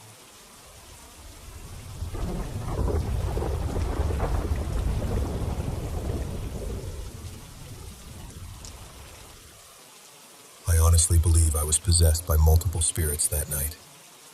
Not just one. It felt like they were taking turns. Like my body was a room they were walking in and out of. It started past midnight, around 1 a.m. I was at my friend Lena's place with a couple of our other friends. We were just talking, laughing, nothing heavy. Then suddenly, I noticed I couldn't move the way I wanted to. It was like my body stopped listening to me. My thoughts were there, but my memories felt foggy. Not gone, just out of reach. Like they were behind frosted glass. When I tried to talk, the words felt stuck. Lena would ask me something and I'd answer weirdly, or too slowly, or not at all. I remember really wanting to sit down because I couldn't walk properly. When I tried to move toward the couch, it felt like I was gliding instead of walking. Like my legs were underwater. Then this strange wave hit me. A kind of déjà vu, but a lot deeper. It was like, I've lived this exact moment before, but I knew I hadn't. There was this huge emotion rising up inside me, and I had no idea where it was coming from. My eyes kept half closing on their own, and I couldn't sit up straight. I kept touching my hair, adjusting it, tucking it behind my ears, just doing something with my hands because my whole body felt wrong. I wanted to cry, but I didn't even know why. That's when I realized, this isn't just me. I felt this presence, like someone else was sharing my body. And in that moment, I just knew this spirit had been assaulted. I didn't see any images clearly. There were no spoken words. But there was this heavy, wordless knowledge in my chest. She was a rape victim. The pain, the shame, the fear. It wasn't from my own life, but I was feeling it like it was mine. After a while, the feeling shifted. My hands and feet suddenly turned ice cold. I remember rubbing my fingers together because they felt numb. I started burping over and over, even though I hadn't eaten anything heavy or had any soda. It was so strange and honestly embarrassing. Then, all at once, terror slammed into me. I became absolutely convinced someone was going to stab me. Not in some vague, anxious way. It felt specific and immediate. Like any second, someone was going to burst in with a knife. The fear didn't feel like mine. It felt like I was remembering someone else's last moments. I think that was another spirit entering. Someone who had died from being stabbed. This spirit was panicking, sure that someone was outside, ready to come in and attack. During this time, I couldn't respond to my friends at all. They kept telling me, "Hey, breathe. It's okay. You're safe." But I couldn't calm down. My heart was racing, and my body felt like it wanted to run, but I couldn't move properly. Eventually, Lena said, "Let's just put on a movie and then crash for the night. Maybe you're just tired." So we stood up to go to her room, and the moment I stood, the fear got even worse. We passed this big standing mirror in the hallway, and I caught my reflection. For a second, I didn't recognize myself. Then I saw my own eyes again, like I was slowly coming back. I could feel the spirits pulling away, slipping out, and I started to feel a bit more like me. My body felt more under my control, but there was still this heavy discomfort, like emotional bruises. I could talk to Lena again, respond to what she was saying, but I felt fragile, like if someone breathed too hard, I'd shatter. When we reached the bedroom door and she opened it, everything twisted again. I kept saying, "I'm scared, I'm scared, I'm really scared," over and over. They kept telling me, "It's just your imagination. Calm down. There's nothing there." But I couldn't. The fear felt too real. And the thing is, they still had no idea what I was experiencing inside. To them, I probably just looked like I was having a breakdown. We decided not to stay in that room. We went back to the living room and sat down again.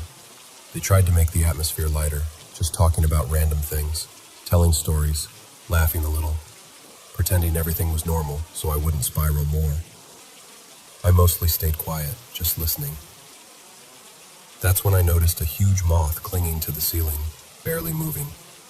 It felt out of place. I glanced at Lena's pets. She has this orange cat named Momo and a small black dog.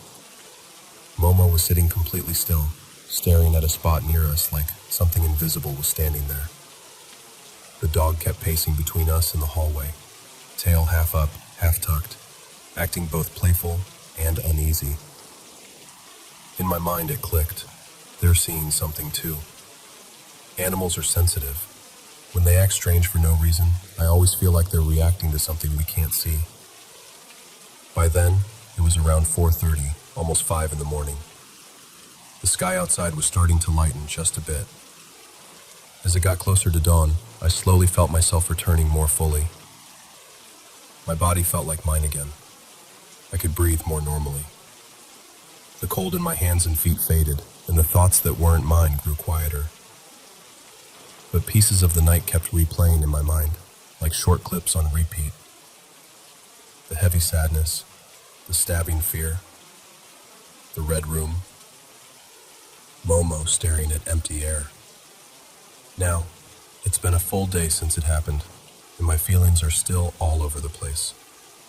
I feel sad because I honestly think there are souls that are stuck, still carrying their pain, still looking for a way to be heard or helped. I feel worried because I don't know why they chose me or why I can feel them so strongly. And I feel scared because this isn't the first time something like this has happened to me, and I'm afraid it won't be the last. But I'm telling you this because I need someone to hear it and not immediately call me crazy. Even if you don't fully believe in spirits, just believe that what I felt was real to me. And that night, for a few hours, I truly didn't feel like I was alone in my own body.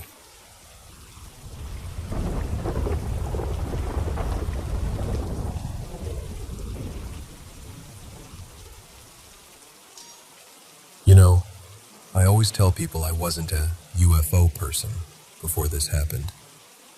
I'm a nurse. My name's Maggie, and I've worked hospice for most of my life. Back then, I was a hospice RN, doing 12-hour shifts at a small 10-bed inpatient unit in Mesa, Arizona. That night I was driving home to north central Phoenix, same route I always took, heading west. It was one of those long, bone-tired nights where your feet hurt, your heart is full, and your brain is just trying to get you home. The highway was under construction, so it was this annoying pattern. Off the freeway, over the overpass, back on again. Stop, start, merge, repeat.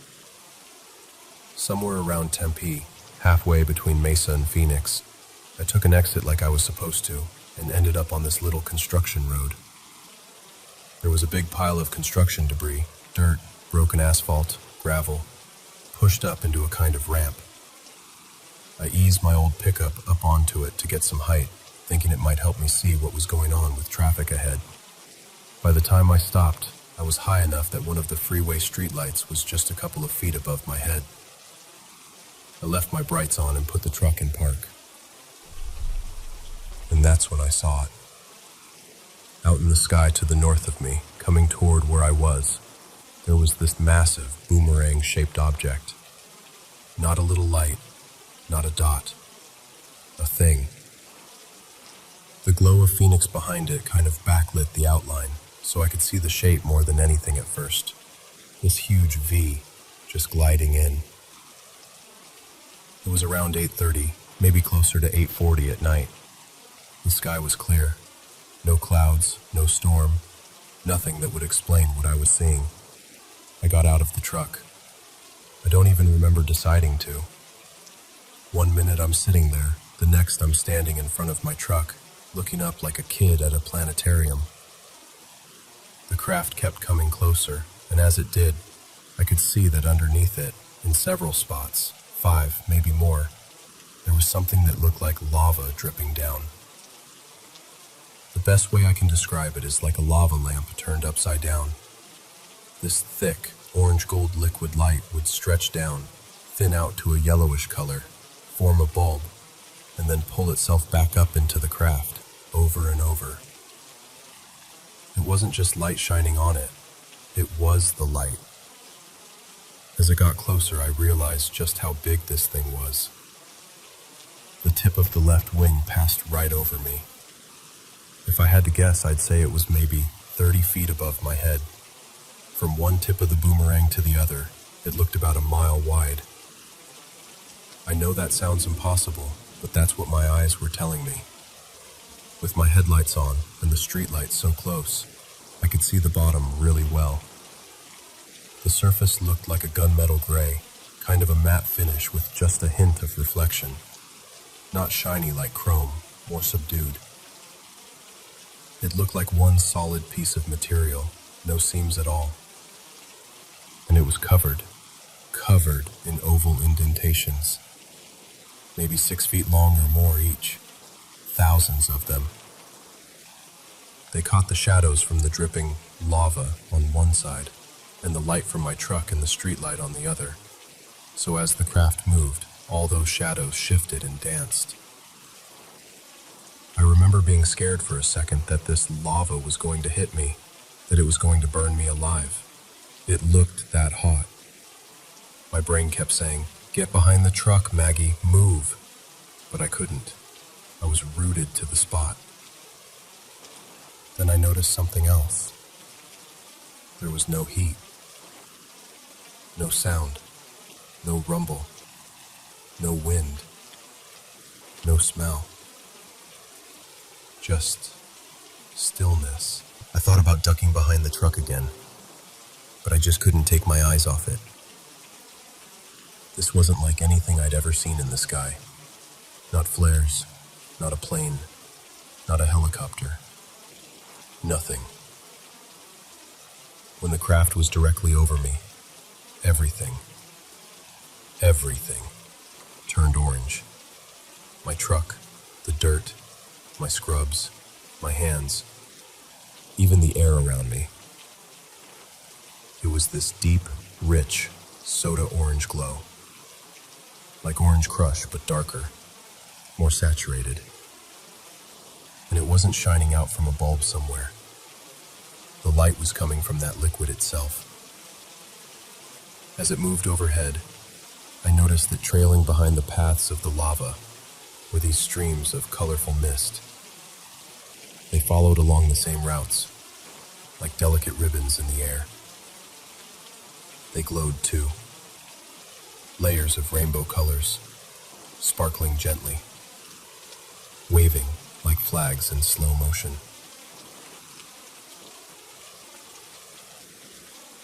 And it was when that mist passed over me that something happened I still have trouble putting into words. I was suddenly overwhelmed with a feeling of home. That's the only word that really fits. Family, love, acceptance, gratitude, peace. It hit me all at once, like someone opened a door inside my chest and poured a warm, gentle wave straight into my heart. I just started crying. Not out of fear, out of recognition, relief. I don't know.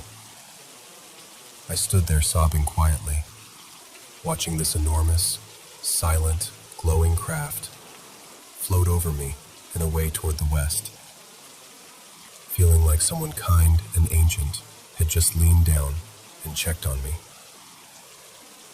I felt like I was being told, "You're seen, you're loved, you're not alone, we're here."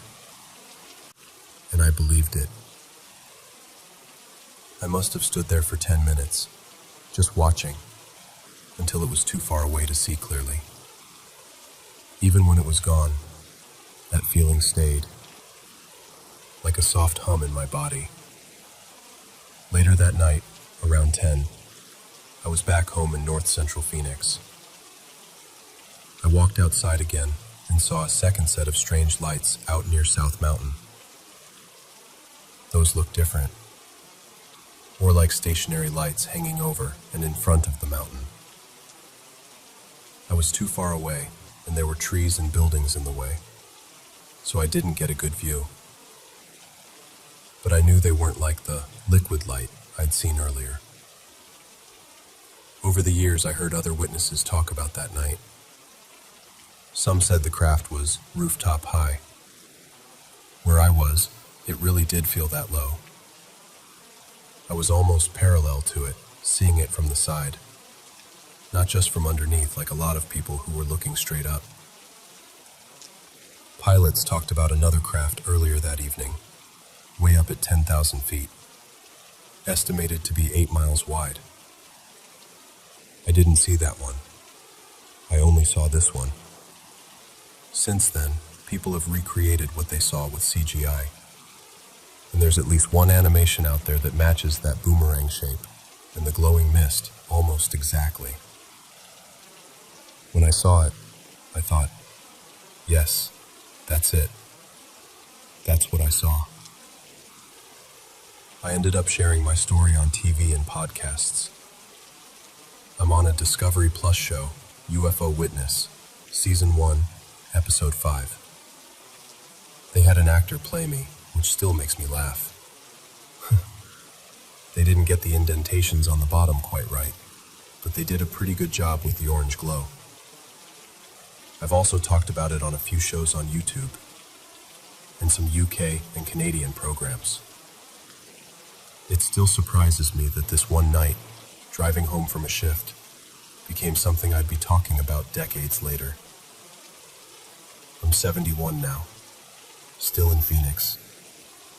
I still work as a pediatric hospice RN. Over the years, I've done podcasts about some of the things I've seen with my patients.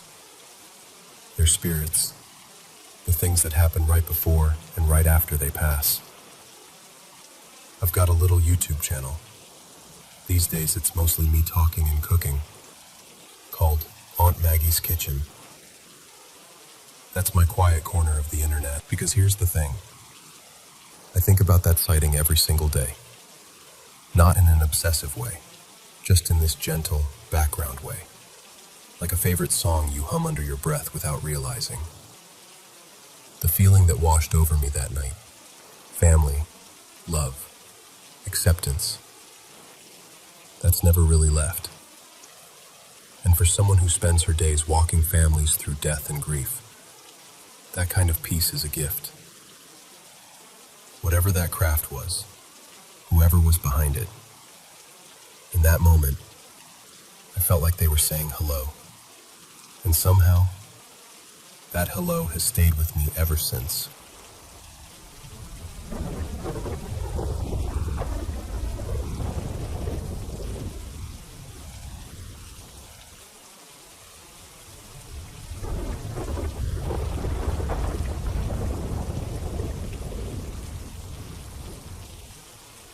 Okay, so I want to start this off by saying I know how this is going to sound, but I promise I'm not making any of it up. I'm not trying to exaggerate or freak anyone out for fun. I do believe in the paranormal, but I'm also the kind of person who will bend over backwards trying to find a logical explanation first. I moved into my current apartment back in May, so it hasn't even been that long. And honestly, it's been great. It's cheap, it's quiet, barely any bugs. Like, I've only seen maybe one roach this whole time, which is a miracle for this town. For the first couple months, it was totally normal, cozy even. But the last few weeks have been different.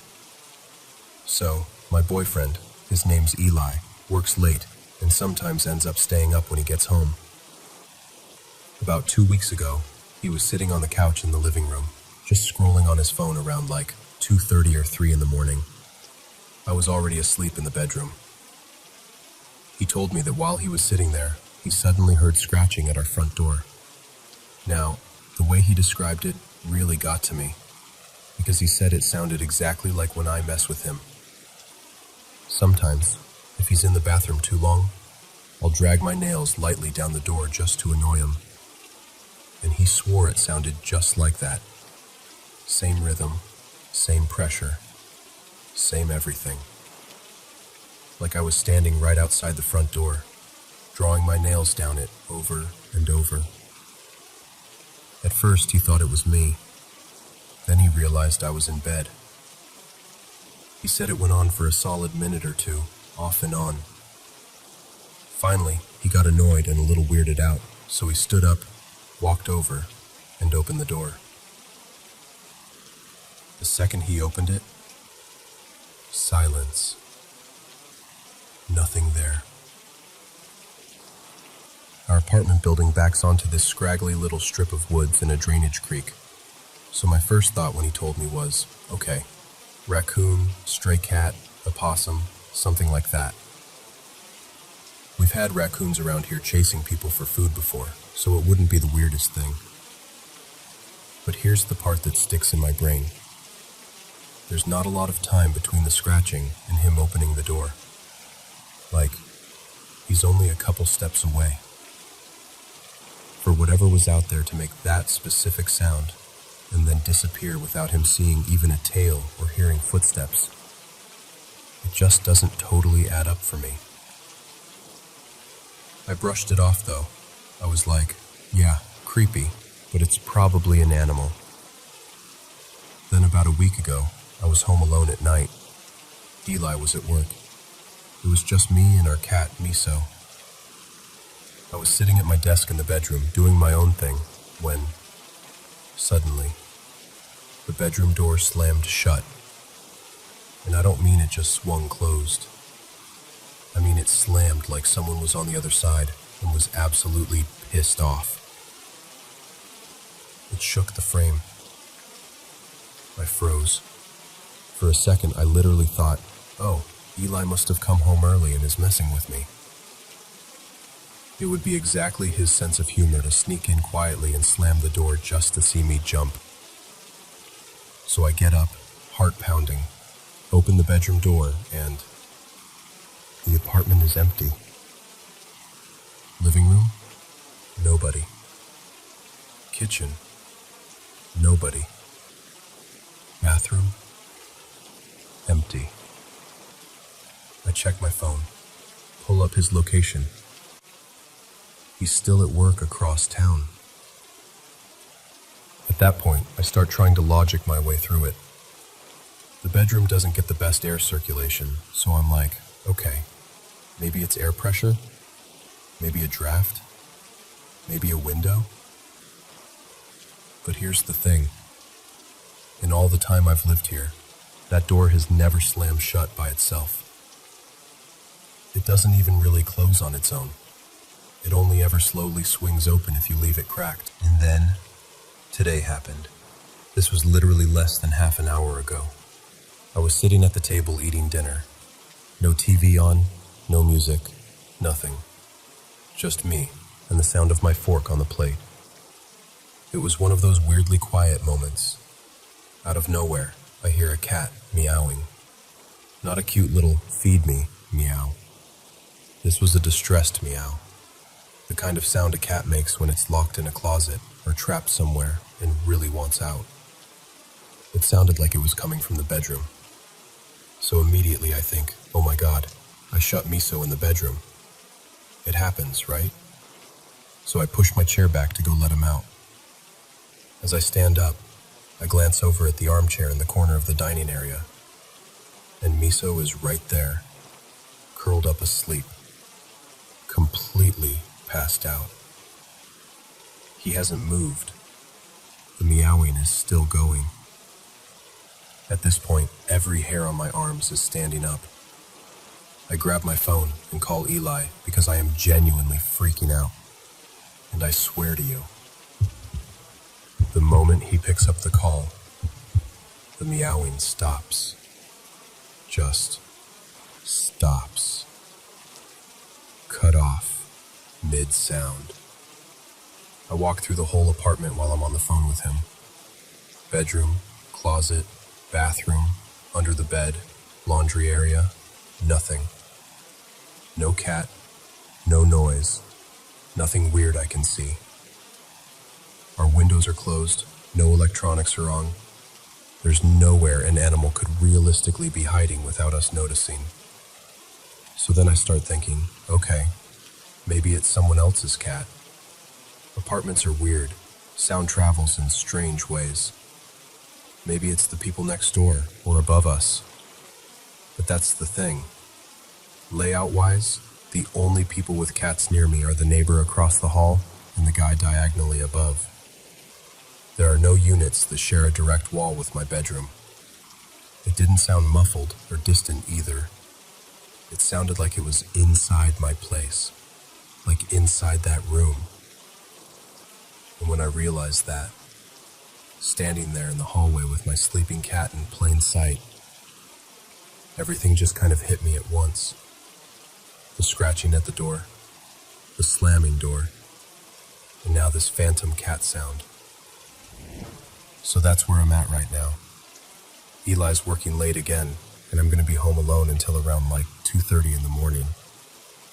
And I'm sitting here going over all of this in my head, wondering if I'm just tired and jumpy, or if something is actually off in this apartment. I don't necessarily need someone to come in and say, yep, your place is haunted, congrats. I just need to know I'm not losing it. Like, if you told me, hey, maybe you are experiencing something weird, but you're not crazy for noticing it. I think I'd honestly feel better than being told it's all in my head. Because the scratching, the slammed door, the cat that wasn't there, I can't shake the feeling that something else is here. And I really wish I had a neat little logical explanation to wrap this up with. But I don't.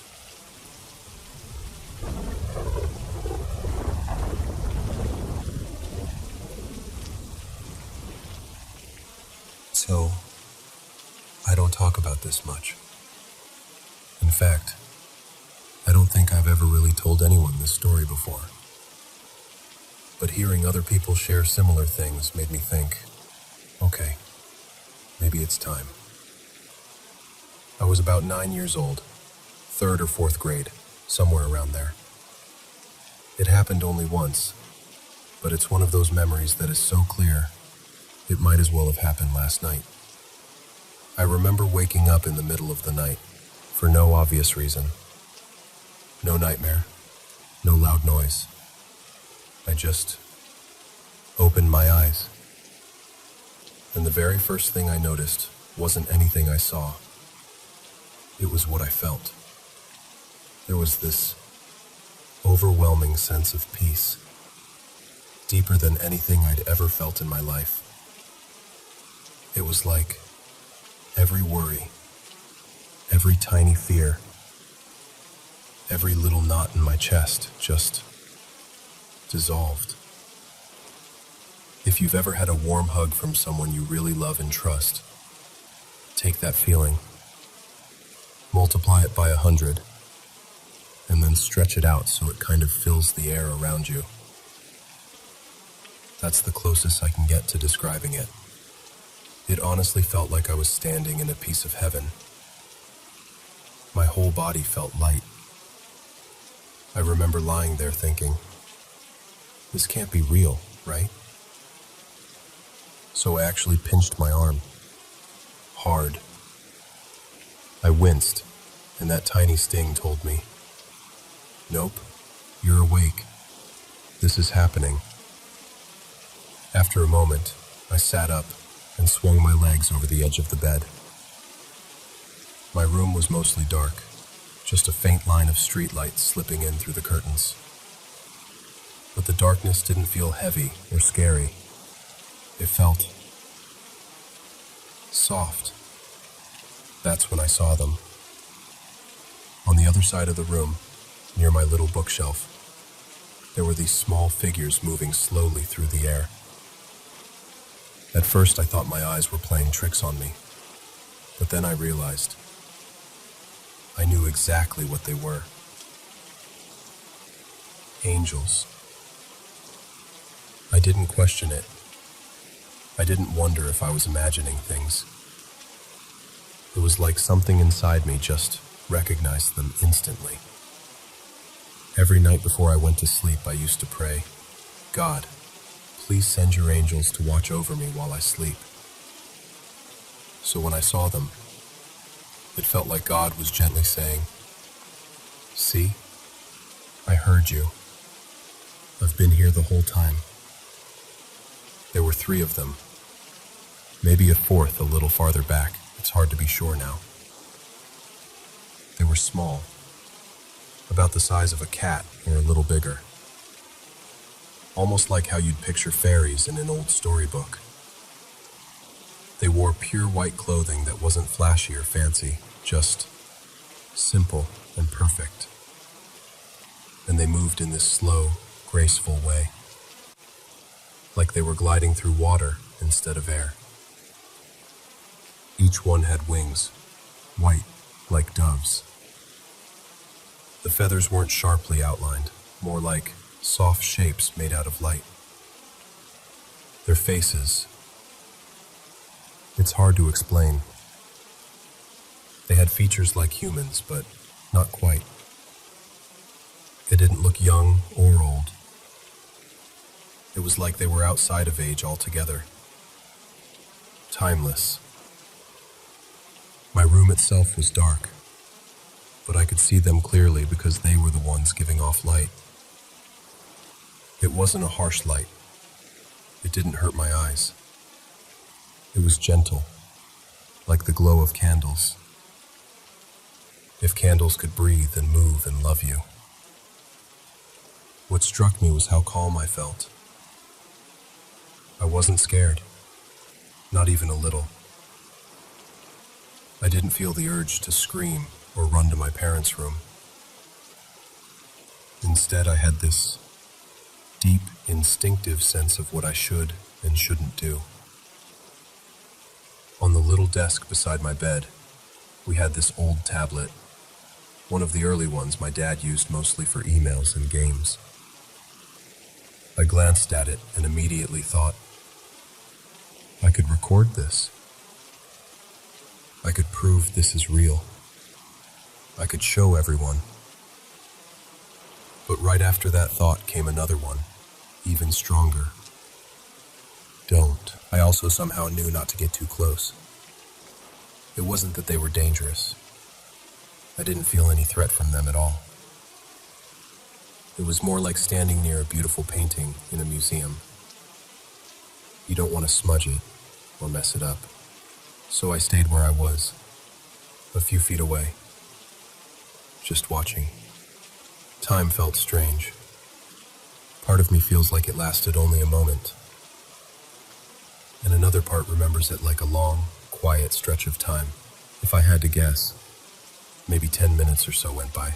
The angels moved slowly, gracefully, almost like they were weaving patterns in the air. I didn't hear them speak with words, but the whole room was filled with this silent message. You are loved. You are safe. We are here. At some point, I folded my hands together without even thinking about it. I bowed my head and whispered a little prayer, thanking God for letting me see this, for letting me know that He really was listening to my childish bedtime prayers. When I lay back down, that peace settled over me even more deeply. I've had trouble sleeping for as long as I can remember, tossing and turning, my mind refusing to shut up. But that night was different. I remember how unusual it felt to just close my eyes and drift off, almost instantly, like I was being carried. The next morning, I woke up to my regular life. Sunlight through the curtains, my mom calling me for breakfast, school books in my backpack. I got dressed, ate, and went about my day like nothing special had happened. I didn't tell my parents. I didn't tell my friends. Not because I was afraid they'd think I was crazy, but because at that age, my faith in God was so simple and unquestioning that it didn't even occur to me that it needed explaining.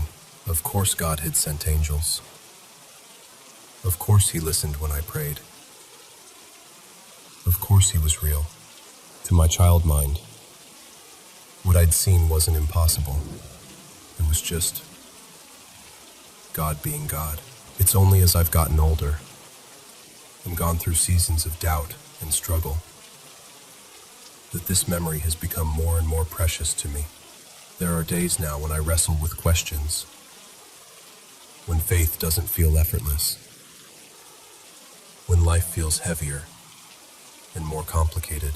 But then I think back to that night, 9-year-old me, standing barefoot in the dark, bathed in that soft, holy light.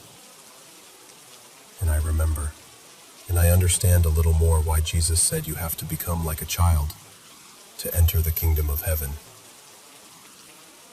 A child doesn't overcomplicate it.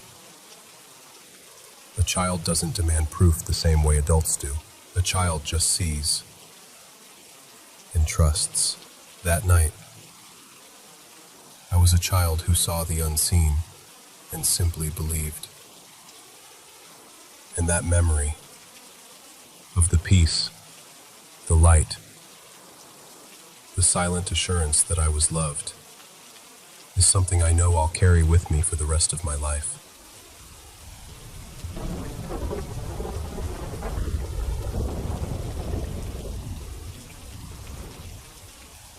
So, this was last year, Saturday, May 11th, the day before Mother's Day.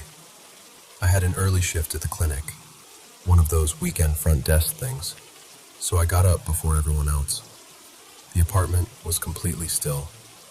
No TV, no kettle, nothing. I did my usual routine, brushed my teeth half awake, grabbed my bag, checked the locks, turned off the hallway light. Everything normal. I remember actually pausing for a second at my bedroom door, making sure it was pulled shut, then heading out. By about 11:30 that morning, I was already a few hours into my shift. It was one of those slow stretches where your brain has too much time to think. My mom, Elena, texted me about something personal. Family stuff. The kind of topic that already had a lot of emotion behind it. We started going back and forth. You know how text arguments are. No tone, just guesses. I could feel myself getting annoyed, and I finally sent back, "Yeah, legally." That was my way of tapping out. Short, final. Like, I'm done with this. A couple minutes later, she replied, "Huh? I'm up in the attic nook if you want to talk." I just texted, "I'm at work." And in my head, that was that. I pictured her upstairs at her little reading spot, and me at the clinic, and the conversation just cooling off. What I didn't realize was how that message landed on her side. To her, it felt like I had just stormed into my room after arguing. Like I'd snapped, "Yeah, legally," at her through text, and then shut my door in real life. So things stayed weird that night. I ended up crashing at my partner's place instead of going home. I figured some space would be good. The next day was Mother's Day. When I came home, the whole place felt softer, brighter. You know that quiet that feels like everyone's decided not to fight anymore? It was that. Mom was in the kitchen making tea. We did that awkward little dance of, "Hey, morning, want some tea?" And after a while, we sat down at the table to actually talk about the argument. That's when she told me what happened. She said that after I sent, "Yeah, legally," she got upset and decided she didn't want to do it over text anymore. So she came downstairs to my room to talk face to face. She told me she stood outside my door and knocked. Just a regular knock. Not angry, just firm. And as soon as she knocked, she heard me moving around inside. She said she heard the floorboards creak, the soft sound of my steps crossing the carpet. She even saw the shadow of my feet under the door, shifting like I'd just gotten up from my chair. So she called my name. And this is the part that makes my stomach flip every time I think about it. She said my voice answered her, overlapping with her own. Same depth, same rhythm, same annoyed tone I use when I'm over a conversation. According to her, I said, from inside the room, clear enough to feel the vibration through the door, "Yeah, legally, Mom.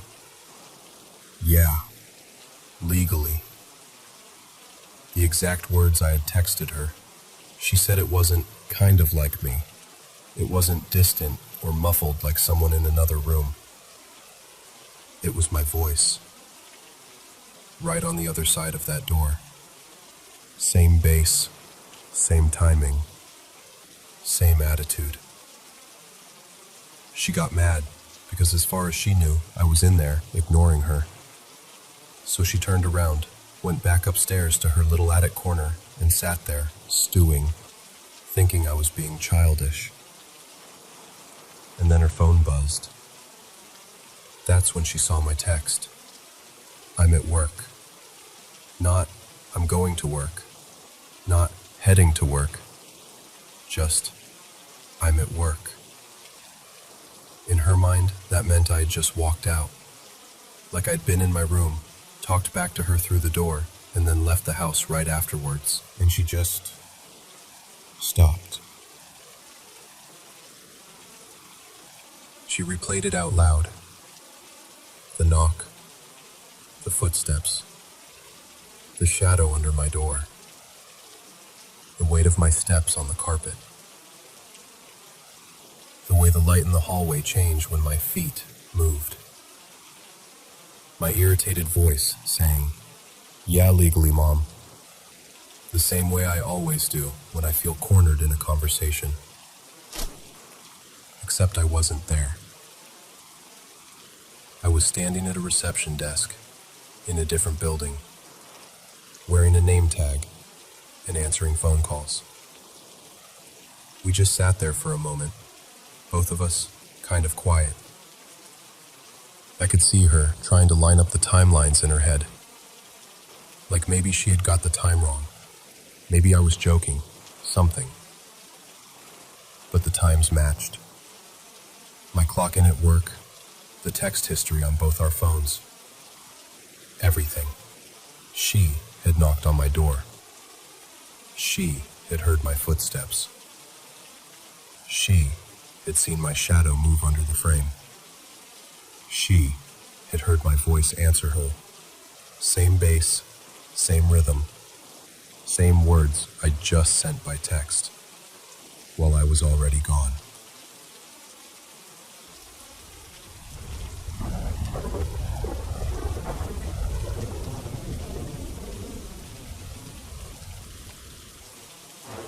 This was a few years back.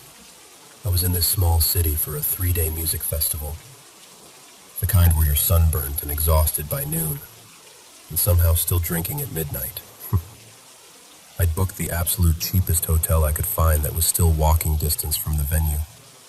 You know the kind. Old carpet, weird hallways. But hey, the shower worked, and the bed didn't collapse, so I was happy. By the second or third night, I was wrecked. My partner, Lily, was with me, and we stumbled back to the room after the last set. I had this terrible habit back then. I'd get drunchies at the end of a long day of drinking, order a bunch of food, and then fall dead asleep about 15 minutes before it arrived. Next morning, I'd wake up hungover to a sad, cold feast sitting out all night. So that night, I'm lying on the bed in the dark, hotel TV murmuring in the background, phone in my hand, painting a picture. I order a ridiculous amount of fast food on the app, burgers, fries, the whole deal. Hit place order, and I can feel that heavy festival sleep starting to pull me under. You know that feeling where your whole body just gives up? That was me. I'm right on the edge of passing out when, boom, something slams into the wall on my left. Like, hard. Not a little tap, not pipes or footsteps. Like someone threw a heavy object directly at the wall. I jolt awake. Lily shoots up too. My heart is going crazy. We're both just staring at that wall like, what the hell was that? Now on that side of the room, there was nothing. No dresser, no headboard, no picture frame. Nothing stacked that could have fallen. Just plain wall.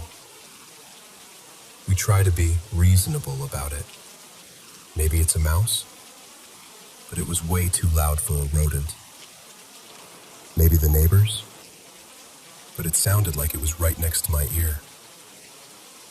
I remember lying there, adrenaline pumping, and this little thought creeps in like, okay, what if that wasn't normal? What if that was something else? And then suddenly I'm like, wait, I ordered food. I grab my phone, open the app, and sure enough, it says the order was delivered like 3 minutes earlier. So now I'm sitting there thinking, did something just wake us up so we wouldn't sleep through our food again? It lined up so perfectly. The timing was too on the nose. Lily and I look at each other, wide-eyed, and we both kind of nervously laugh. But we're also definitely weirded out. We drag ourselves up, open the door, and boom, there's our food bag sitting out in the hallway. We bring it in, spread everything out, and finally start paying attention to the TV. And this is where it gets extra weird. Some random show is on with Jack Osbourne and Ozzy Osbourne doing one of those paranormal adventure things. I hadn't really been watching it. It was just background noise. But as I actually look up, I realize the episode is literally about them staying in a haunted hotel. I just freeze for a second. I'm sitting in this cheap, slightly creepy hotel room, eating food that a mysterious wall bang woke me up to get. And on the TV, Jack and Ozzy are wandering around a haunted hotel, talking about spirits messing with guests. At that point, the coincidence level was getting ridiculous. I kind of got that tingly feeling like, okay, universe, I see you. This is a bit much. We eventually crash. Food eaten, no leftovers abandoned to the night for once. Next morning, we're getting ready to head back out to the festival. I'm rummaging through my bag when suddenly I hear this loud buzzing sound. It took me a second to realize what it was. My hair clippers in my bag, turning themselves on. I turn them off and just stand there for a second like, okay, that's another one. Individually, all these things are small. A loud bang, a spooky TV episode, clippers turning on.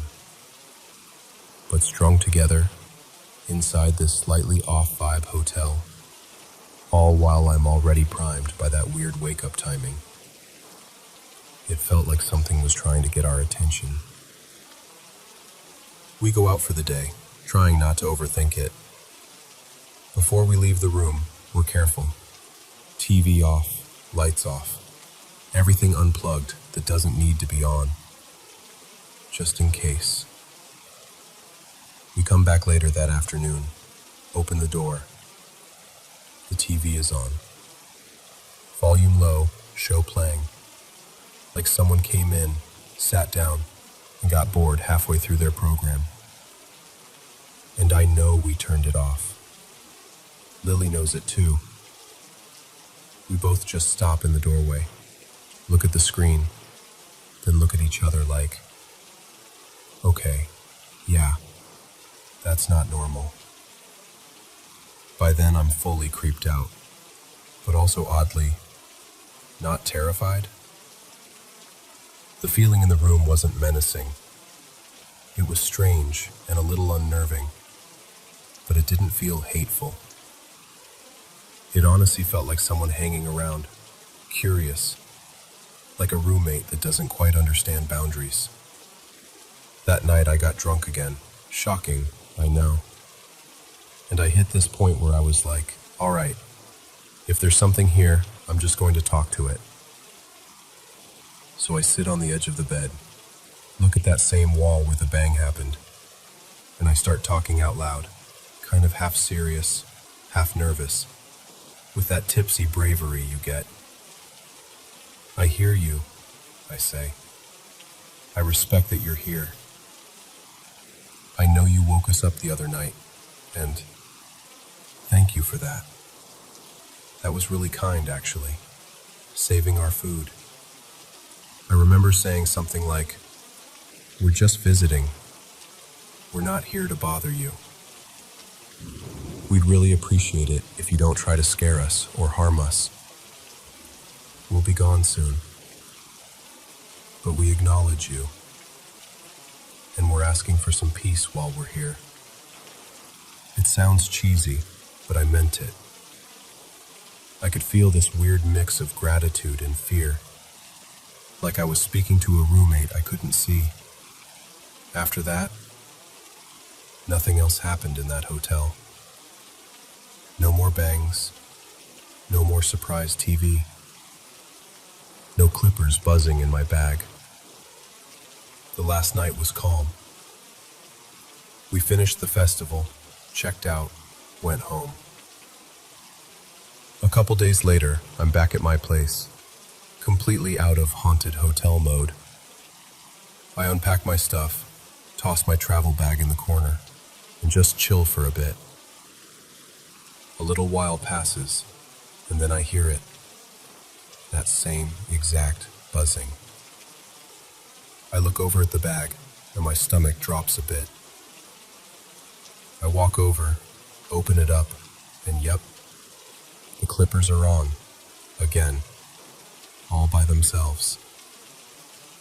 At that point, I just kind of laughed, like this disbelieving, "You have got to be kidding me" laugh. But the weird thing is, I wasn't actually scared. Not the way you'd think. I remembered how it felt in that room. Not evil, not malicious, just present, curious, almost friendly. I got this sense, call it my imagination, call it whatever, that it was like a little goodbye. A final, "Hey, thanks for the company," before it went on its way. After that, nothing. No more strange noises, no more moving objects, no more electronics turning on by themselves. To my great relief, honestly.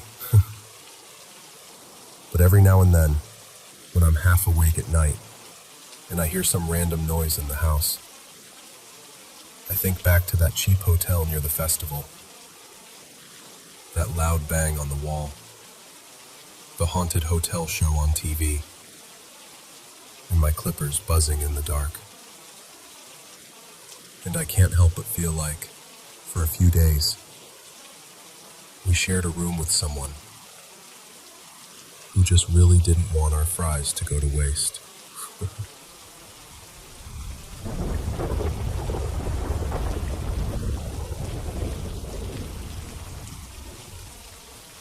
So, picture this. It's 1:47 in the morning, and I'm dead asleep, when my phone starts buzzing on the nightstand. I squint at the screen, and it's my husband, Milo. Now, I already knew he was on his way home. He'd texted me about 20 minutes earlier, saying he'd just left work. So my stomach drops uneasy. Because if he's calling now, something's wrong. I answer and go, "Hey babe, you okay?" Nothing. Just silence. No breathing. No background noise. Just dead air. So I try again. "Milo?" And then finally I hear him, but his voice sounds weird, distant. "Can you hear me?" "I can now," I say. "Are you okay? What's going on?" He hesitates. I don't know what just happened. I'm almost home, but I saw something. I'm about to lose service. Just be waiting for me on the porch, okay? Please? And then the call drops. So now my heart is racing. You know that feeling when your body wakes up faster than your brain can catch up? That was me. I throw the covers off, grab a hoodie, and head straight for the front door. We live way out on the edge of this tiny town. You blink and you've already driven past it. So our driveway is long and dark. I open the door and just stand there barefoot on the porch, staring down the gravel lane, waiting for his headlights to show up. A couple of minutes later, I see his truck bumping down the drive. Even from the porch light, I can tell something's off. He gets out, shuts the door slowly, and just kind of stands there for a second, like he's not fully back with me yet. He walks up to me, and his face, he looks shocked. Not just scared, like he's trying to rearrange reality in his head, and it's not fitting. I ask him, "Milo, what happened?" He runs a hand over his face and takes this deep breath. "Okay," he says. "You're gonna think I'm crazy." I'm married to you, I tell him. That ship has sailed. Just tell me. He lets out this nervous laugh and then says, I saw these things. These tall white people, I guess. A tall white woman and two others with her. But not white like skin tone, like snow white. Like they were made of light, but still solid. They were standing by the old train tracks on Willow Creek Road, right where that one-lane strip crosses over. He looks at me, checking to see if I'm following. The woman, he continues, she was holding something. My brain could only compare it to a trash bag with a light inside it. I know that's not what it was, but that's the closest thing I can think of. It was glowing, kind of pulsing. He pauses, and then says quietly, when I saw them, they turned and noticed me too. And I got this feeling. I can't even explain it. I just knew I needed to get out of there. It was like every hair on my body stood up at once. This unease just dropped over me. I don't know what they were, but they weren't right. They're not human, Ivy. I know that much. We go inside, and I'm trying to be practical. I start reheating the plate of dinner I'd left in the fridge for him. But my brain is already racing. Tall white beings, out by the tracks. Something glowing in their hands. It hits me. The tall whites. I don't know if you've ever gone down that rabbit hole at 3 in the morning, but I grabbed my phone and typed tall whites into Google. A bunch of images and sketches pop up. Those classic, tall, slender, pale entities people talk about. I hand him the phone and say, any of these look familiar? He scrolls for a minute, and then he stops on one. His whole expression tightens. That's when the goosebumps hit me. The next morning, after we'd both had a couple hours of sleep, if you can call it that, we decided to drive back out to where he saw them. Part of me was hoping we'd find nothing, so we could chalk it up to fog and a tired mind. You know, something normal. We get to Willow Creek Road, that little stretch that connects the two main highways. Nobody lives out there. It's just trees, fields, and those abandoned train tracks cutting across. It had rained lightly during the night. The pavement and the grass were still damp. We park on the shoulder and walk over to the spot Milo points out. And there it is. On the ground, right beside the tracks. There's this blackened patch of dirt. Not just mud. Scorched.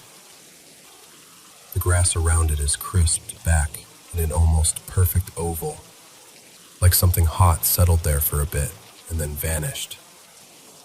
What got me is that everything else was wet.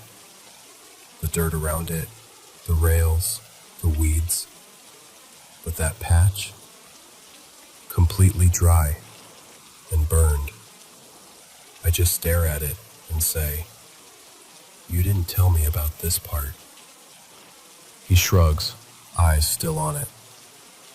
It wasn't there when I drove past. At least, I don't remember it being there. We're both quiet for a minute, listening to the wind and the distant hum of cars from the highway.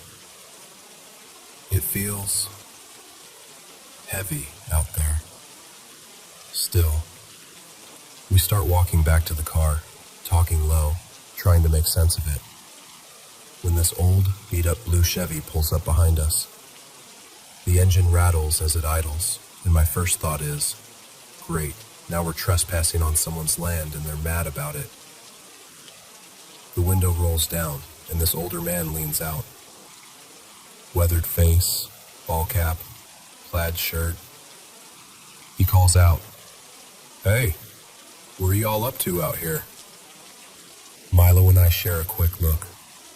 We don't recognize him at all. I say, "Oh, we were just looking at something by the tracks. Is our car in your way?" He shakes his head and kills the engine. "Nah, you're fine." He opens the door, steps out, and shuts it with a rusty clunk. "Did you kids see something interesting?" Milo hesitates. I saw something out here the other night on my way home from work. Not sure what it was, though." The old man nods slowly, like that answer doesn't surprise him at all. "Is that right?" he says. "Well, I live back that way." He points toward the highway. "Been out here pretty much my whole life." There's this short, awkward silence as we shuffle a little closer to our car, not sure if we should stay or go. And then he breaks it with, "Tell me something. Y'all believe in aliens?" Milo and I look at each other, and it's one of those wordless conversations married couples have. Like, are we really doing this? I finally say, "Yeah, actually, we do." His whole face softens with relief. "Good," he says. "Makes this a whole lot easier." He goes on to tell us that he and his late wife used to see strange things out here all the time. Lights in the sky, odd sounds coming from the fields, that sort of thing. Little stories that, if you heard just one, you'd shrug off, but stacked together over a lifetime, it starts to feel like a pattern. We mention the black scorch mark by the tracks, and he just nods. "Yeah," he says, almost casually. "That's from them." "From them?" Then he asks, "You ever seen anything over your place? Up in the sky, I mean? Something you couldn't explain?" Milo pulls out his phone.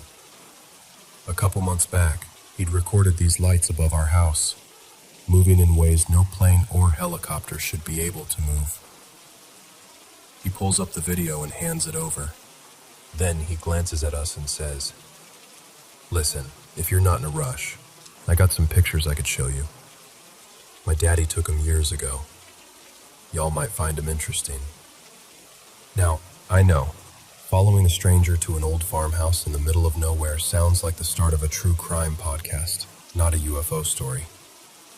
But Milo has his carry permit, and something about the old man feels genuine. Not slick, not attention-seeking. Just tired of keeping this stuff to himself. So, against what common sense probably recommends, we agree to follow him. We drive behind his truck down a narrow road lined with trees until it opens up into this old farmstead. 2-story white house with peeling paint, a leaning barn, and a little metal-sided garage off to the side. The kind of place you can tell has a lot of history just by looking at it. He leads us over to the small garage and rummages around in an old drawer until he pulls out a faded envelope. Inside are 4 worn Polaroids, edges curled, colors a little washed out with age. He lays them out on a workbench for us to see. Every single one shows some version of the same thing, a classic flying saucer shape in the sky.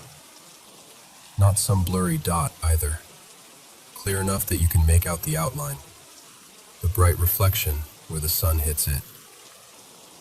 "My father took these," he says, tapping a finger gently on one of the photos. "Back when I was a boy. There's more in the house somewhere, but these are the ones I kept handy." I pick one up and just stare at it, knowing that we had just been standing by a fresh scorch mark that he claims is from them, makes it land differently. It's not just a weird picture on the internet.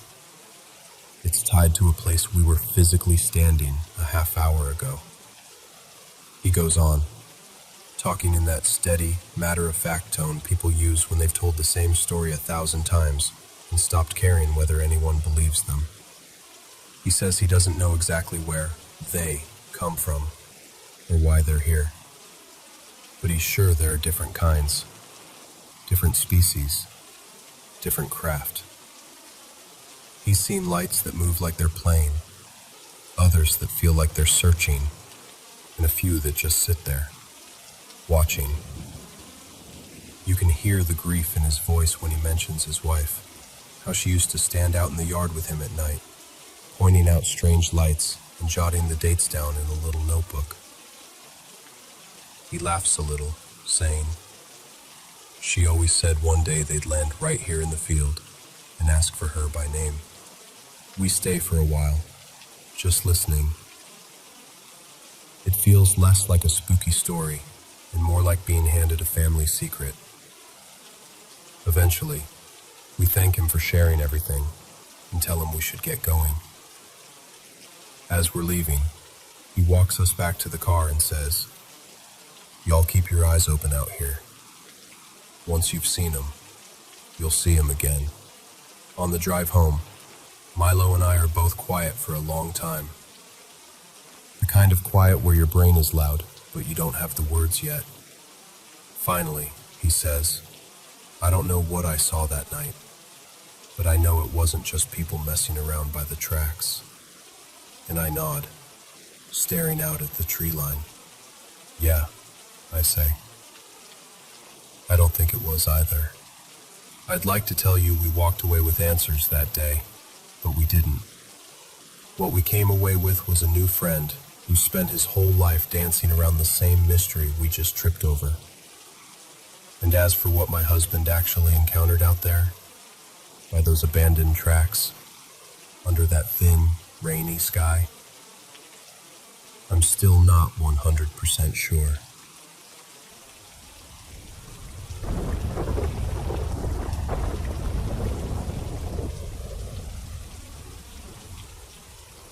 So, okay. Let me just tell this straight, like we're sitting on the couch and I'm venting to you. About 3.5 years ago, my stepdad, Daniel, decided we needed more space. So we added this little extension to the house, just an extra bathroom and a walk-in closet for my older brother, Leo. The closet got finished, painted, shelves in, light works, all that. But the bathroom, yeah, it's still a half-built shell. Bare walls, exposed pipes, tools in a dusty corner.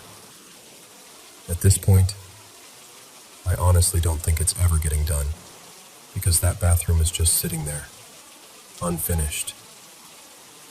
That whole end of the house feels wrong. It's colder back there, even when the heat's on. The air feels heavier somehow, like the kind of dust that settles on memories you don't want to revisit. Even the closet, again, totally finished, has this weird vibe. I can go in to grab clothes, but I don't like hanging out in there. After a few minutes, I feel like I'm being watched, and I'm out. For the longest time, I just brushed it off. Old houses creak, right? Weird drafts, bad insulation, whatever. I didn't really think about it until late last year. It started with this horrible smell under the closet floor. At first we thought something normal had happened, like, okay, we have a lot of strays around here. There are raccoons, stray cats, whatever, always getting into people's trash. We figured maybe one of them crawled under the house and died or something. Gross, but logical. We aired it out, sprayed stuff, tried to ignore it. Then the smell went away, and the noises started. My parents' room is right next to the unfinished bathroom, and Leo's room is on the other side, sharing a wall with the closet. My mom, Nina, is the lightest sleeper on planet Earth. I'm not even exaggerating. If you drop a sock in the next room, she's awake. Earlier this year, she kept jolting awake at like 3 in the morning because of these loud bangs and thuds coming from the extension. She said it sounded like someone dropping something heavy on the bathroom floor, or like fists hitting the wall. Leo heard it too from his side, like pounding inside the wall or footsteps across the closet ceiling. They both told me about it, and I kind of shrugged it off. I mean, I sleep like a slab of concrete. A meteor could hit the backyard and I'd snooze through it. So I thought, maybe you guys were just dreaming, you know? Weird house noises, half asleep brains. It happens. But then the banging stopped. And that should have made things better. It didn't. A few months ago, I was home alone one night. It was one of those nights where the sky is just this deep, heavy black, and the whole neighborhood feels quiet in a way that's almost too quiet. It was just me and our dog, Miso, in my room. Lights off, curtains drawn, blue glow from my laptop. I had some random YouTube video on. One of those dumb commentary channels where you half listen while scrolling your phone. I remember laughing at something the guy said, and then something else laughed. Loud.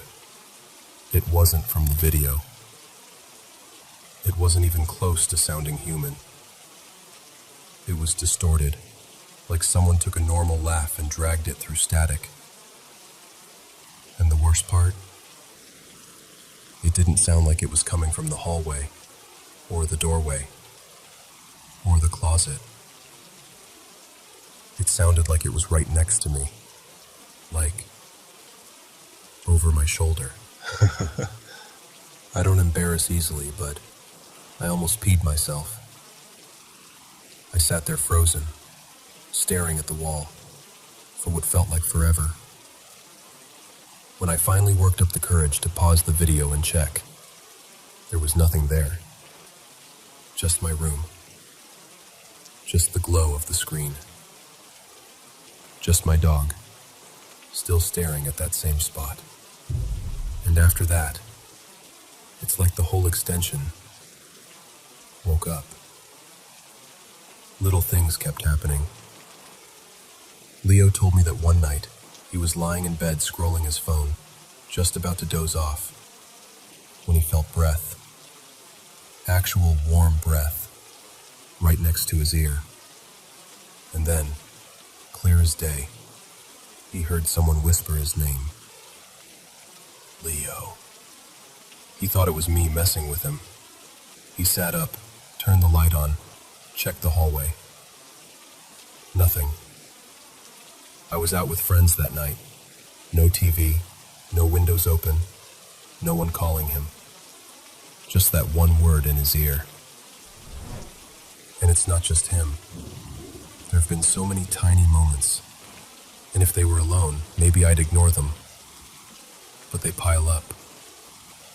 I felt the mattress dip behind me while I'm lying on my side, like someone just sat down on the edge of my bed. You know that feeling, right? How the weight pulls you slightly toward that spot. I felt that. No one there when I turned. No one walking away. Just the imprint in my mind. Like I wasn't alone. Some nights I'll walk past the extension to grab something, and this wave of unease hits me, like stepping into a room where an argument just happened. The air feels thick, and I suddenly don't want my back to the unfinished bathroom. I'll catch myself speed walking back to the main part of the house like a little kid. Miso has started acting off too. He'll stand in the doorway of the hall that leads to the extension and just stare. Sometimes he'll bark or whine at absolutely nothing, paws planted, tail low. eyes locked on that end of the house. Once, he refused to go into Leo's room at all, even when Leo called him. He just sat there in the hallway, staring past him toward the closet. And then there are the dreams. This whole year, my dreams have been stranger than usual. Not full-on nightmares every night, but enough that I wake up uneasy. I keep dreaming of hallways that never end, doors that open into the wrong rooms, or standing in the half-finished bathroom and realizing there's a mirror on the wall that shouldn't be there. In the mirror, there's someone behind me, but when I turn around, no one's there. It feels too specific to be random, you know? And then, 2 nights ago, Leo got the worst of it. He told me he was lying in bed, lights off, phone on night mode, just about to finally put it down. You know that stage where your eyes are starting to blur and you're kind of drifting? The door to his room was half open, facing that short hallway that leads to the closet and the unfinished bathroom. Out of nowhere, that feeling hits him. That heavy, someone's watching you feeling. He looks up from his phone, and there's a figure standing in his doorway. Not close enough that he could see a face, but close enough that he could tell it wasn't a trick of the light. Just a solid, dark shape, a little taller than him, filling the doorway. Not moving, just there, watching. He blinked, and it was gone. He swears he wasn't fully asleep yet. He swears he hadn't been dreaming. And I know him well enough to tell when he's hamming it up, and when he's genuinely rattled.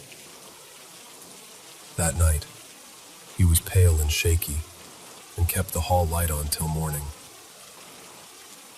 So now we're here, but the other part of me can't ignore how many of us have felt something.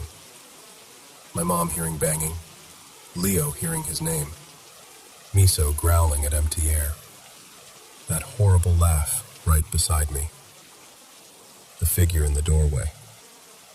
Maybe it's nothing. Maybe it's something we can fix with a space heater and better insulation. Or maybe it's something we'll just learn to live with. I honestly don't know.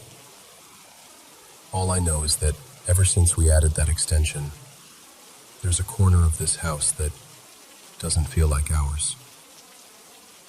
And whatever's there, it feels like it's finally started noticing us back.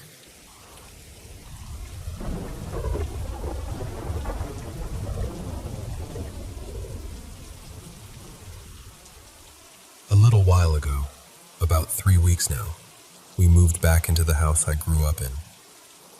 It's on this quiet, tree-lined road outside a small town. The kind of place where the nights feel too dark and the crickets are louder than your thoughts. I already knew the property was different. Haunted, honestly. My mom and I dealt with weird stuff here my whole childhood. When my parents decided to put a double wide on the back of the property years ago, the activity didn't stop. It just followed. My mom, Elena, would tell me about things happening almost every day. Footsteps, voices, lights turning on by themselves, that sort of thing. So when we moved back in, I kind of braced myself. The first week, I was in the living room with my son, just a regular afternoon, sun pouring in, nothing spooky at all. The front door was shut, like fully latched. No breeze, no windows open. And then, clear as anything, the knob turned. And the door swung open all the way. Like someone had come in. No one was there. I checked the latch, still snug, no draft. My husband Mark tried to give me all the logical explanations. But there's only so many times you can say, settling house, before it starts to sound ridiculous. The second week, I was in the kitchen. There's this one spot on the floor that only creaks when you step right on it. Everybody in the family knows it. I was standing by the sink, not moving, when that exact spot let out a long, slow creak, as if someone had just stepped there and shifted their weight. But I was alone. I remember just standing there with my hands in the dishwater, staring at that spot and thinking, okay, you're back too then. And then last night, the mimic showed up. So, I was getting the kids ready to go over to my parents' place. I told my daughter Lucy to get dressed because we were going to go see Nana and Papa. I walked over to the front window to see if my mom was maybe already on her way over. She does that sometimes, just pops in. When I looked out, I saw a woman walking up our front path. She had long hair pulled into this messy, low ponytail, kind of my mom's build, wearing an oversized gray t-shirt and dark leggings, exactly the kind of comfy outfit my mom, Elena, lives in. She was just a few steps from the porch, head slightly down like she knew where she was going, casual, familiar. And without even thinking, I turned toward my daughter and said, "Oh, Nana came to get you." But then, it realized I was looking at it. The woman stopped, jerked her head slightly like she'd been caught, and then darted sharply to the right, out of my line of sight. Not like a normal, "oh, I forgot something" kind of move. It was too fast, too deliberate. More like an animal scrambling for cover. My heart did that weird, cold flip in my chest. I rushed to the front door, opened it, and stepped out onto the porch. The yard was quiet. Nobody on the path. Nobody to the right where I'd seen her disappear. The air felt heavy, like the moment right before a storm. I laughed, trying to shake it off, and called out, "Mumsy, I know you're out here. Where'd you go?" From behind me, far off to my left, I heard her answer, "Out here, sweetheart." Her voice came from her porch, across the property, the opposite direction from where I'd just seen that woman.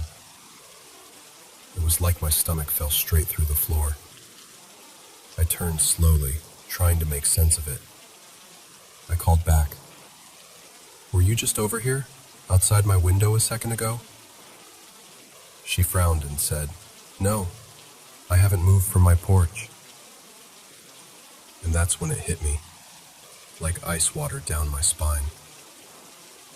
Whatever I'd just seen walking toward my door, it wasn't her. When my parents first moved into the newer house on the property, before we came back, my mom walked into my brother's room once and saw him sitting at his desk, headphones on, staring at his computer.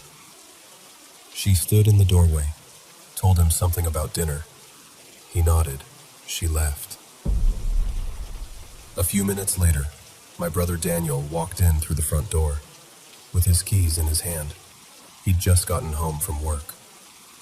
He hadn't been in that room at all. Over the years, Mums heard my dad, Rob, call for her from the back bedroom or the hallway. She'd answer, go looking for him, and then remember, he was working late, or out of town, or she was completely alone in the house. Once, she heard him say her name so clearly from just behind her that she almost dropped the dish she was washing. Even my brother's wife, Carrie, has had run-ins with it. They stayed in this house for a week while their place was being worked on, and she told me afterward that she'd heard Daniel calling her name from the hallway more than once. Only, he wasn't home yet. The last time, she said it was so real that she answered him and walked from room to room looking for him. By the end of that week, she was pale and exhausted. When they visited again last year and we offered them the guest room, she just shook her head and said, "I'll come by during the day." but I'm not sleeping here again. And I get it now. I told Mark, my husband, the same thing I've been saying for years. I can handle noises.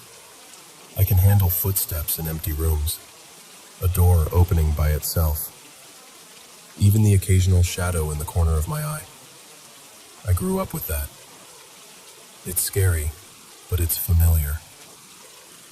But seeing my mom, one of my best friends, my safe person, standing outside my window when it wasn't actually her, that's my line. There's something about it wearing her shape, using her height and her walk, and even her clothes, that feels like a violation. Like it reached into the part of me that relaxes when I see her, and twisted it on purpose. And the part I can't stop thinking about is this. If it didn't want me to see it, why did it come right up to my window, in broad daylight, looking exactly like her? And if it did want to be seen, why did it dart away the moment our eyes met? That's the question that keeps me up at night, in this house I love, on this land that never really let us go. Why would something take the shape of someone I trust, if it didn't plan to use that trust for something?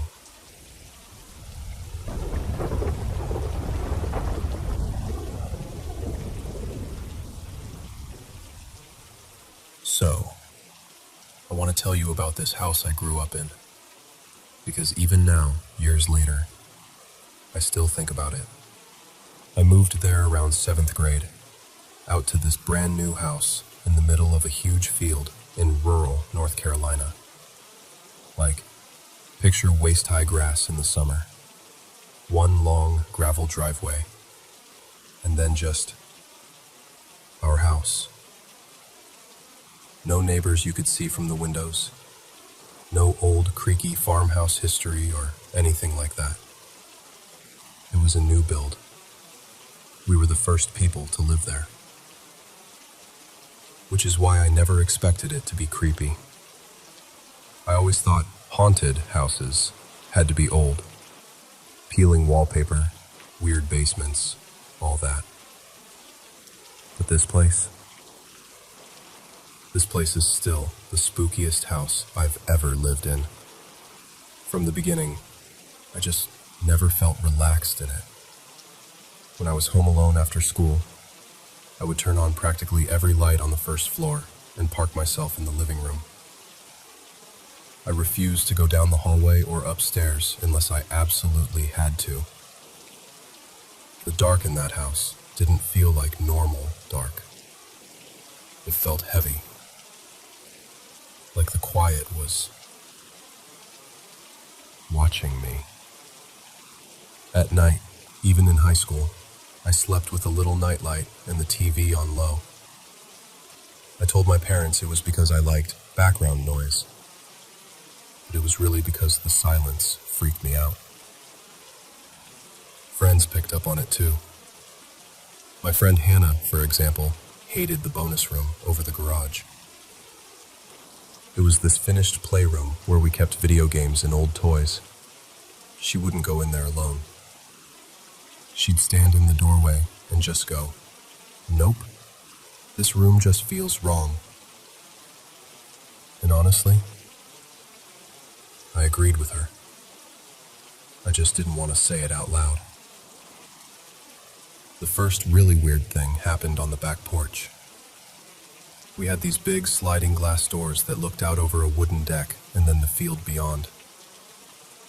On the deck were two old wooden rocking chairs side by side.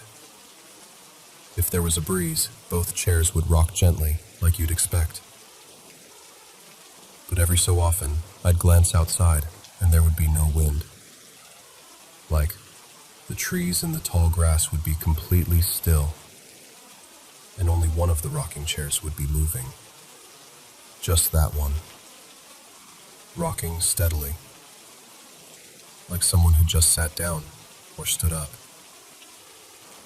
It would rock for a little while, and then just stop. Not slow down and eventually stop the way it normally would, but stop abruptly, like someone had put a hand on it. Nothing else outside ever moved when that happened. No wind chimes, no branches, nothing. My dad used to laugh it off and say, that's just the old farmer who used to work this land, taking a break. He'd grin and kind of wink at me, but it never felt like a joke to me. I'd just sort of nod and pretend it didn't bother me, then avoid looking out there if I was alone. The second thing is the one that really stuck with me. One afternoon, I got home from school before everyone else. My parents were still at work, and my younger brother and sister were still at their elementary school. I unlocked the front door, stepped inside, and dropped my backpack by the stairs like I always did. I went straight to the kitchen to get a snack. I remember opening the fridge, rummaging around, not thinking about anything except how hungry I was. And then, from upstairs, I heard footsteps. It wasn't like a house creaking.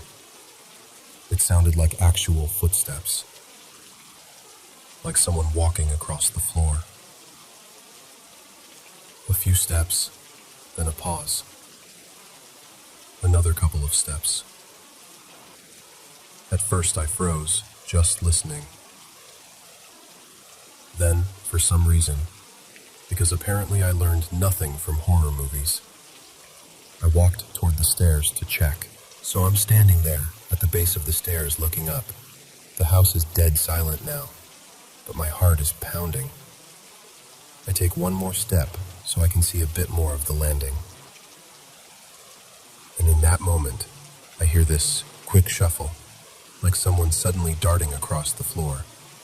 And I see a shadow streak across the wall, just a dark shape, crossing from left to right. Immediately after that, I hear the sound of glass clinking in my parents' room.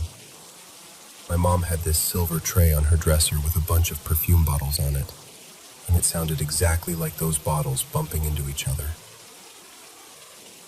That was it for me. I didn't try to be brave. I turned around and ran out of the house so fast I left everything, my backpack, my phone, my keys, inside. I tore down the driveway toward the road and just stood there, my heart in my throat, staring back at the house. Nothing looked strange from the outside. No one in the windows, no car in the driveway except mine on the shoulder. Just this quiet, perfectly normal-looking house. I finally used a neighbor's phone to call my mom. I told her what I'd heard and seen, every detail. And she did that calm mom thing like, "Sweetheart, it's probably just the house settling. You're worked up. Go back inside. I'll be home in a few minutes." I did not want to go back in, but I also didn't want to stand by the road like a weirdo. So I walked back up the driveway, still shaky, and tried the front door. It was locked. And not just the doorknob, the deadbolt was locked too. When I came home, I had unlocked the door and walked in. I never turned around to lock it again, much less flip the deadbolt. I didn't even bring my keys with me when I ran out. They were still sitting inside by my backpack. I just stood there on the porch, staring at the locked door, absolutely sure I had not touched that deadbolt. When my mom finally pulled into the driveway, she got out of the car, came up the steps, and unlocked both the deadbolt and the knob from the outside, like nothing was strange. I tried to explain again, but she just smiled and said, "You probably locked it without thinking."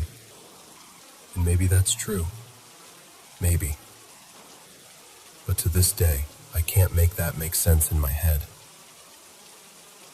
The last thing happened a couple of years later, when we were getting ready to move out. By then I was in high school, and we'd already moved most of our stuff to the new place. But we still owned the house in the field for a little while. There were just a few things left. A couch, the kitchen table, 2 beds, and some random boxes. Of course, being teenagers with access to an almost empty house, my friends and I used it to hang out on weekends. Our parents thought we were at each other's houses. In reality, we were out at the empty house, eating junk food and feeling like we were doing something wild just by being unsupervised. On this particular night, it was just me and one friend, my buddy Mark. No party, no big group, just the 2 of us sitting at the kitchen bar, talking and picking at a bag of chips. From where we were sitting, we had a clear view down the hallway. At the end of that hall was a little half bathroom, and the door was wide open. The hallway light was off, the bathroom light was off, and the only light in the house was coming from the kitchen over our heads. We're mid-conversation, just laughing about something dumb, when suddenly the light in the bathroom at the end of the hall flips on. Not flickers, click, fully on. The whole doorway glows, lighting up that end of the hall. We both stop talking immediately and just stare. The light stays on for maybe 10 seconds. Long enough for us to look at each other with that, "Are you seeing this too?" face. Then it shuts off. A second later, it snaps back on. Off again. On again. We just sat there, frozen, back straight, not even breathing. The last time it went off, it stayed off. We didn't even talk about it at first. We just kind of looked at each other, slowly pushed our stools back, and Mark goes, very quietly, "So, we're not sleeping here tonight, right?" I was like, "Nope, absolutely not." We grabbed our stuff, walked, not ran, because for some reason we didn't want to look panicked. Out the front door, locked it behind us, and left. I remember the drive away from that place feeling like the longest 10 minutes of my life. Eventually, my parents sold the house. A new family moved in. I honestly hope they've had a perfectly normal experience there. Maybe there are totally reasonable explanations for everything I just told you. Air pressure, wiring issues, typical new house quirks. But I can't shake the feeling I had living there. That low, constant hum of unease. The single rocking chair moving on a still day. The footsteps, and the shadow, and the clinking perfume bottles. The deadbolt locking itself. The bathroom light flipping on and off like someone wanted our attention. Maybe it was all in my head. Or maybe that brand new house in the middle of the field just wasn't as empty as we thought.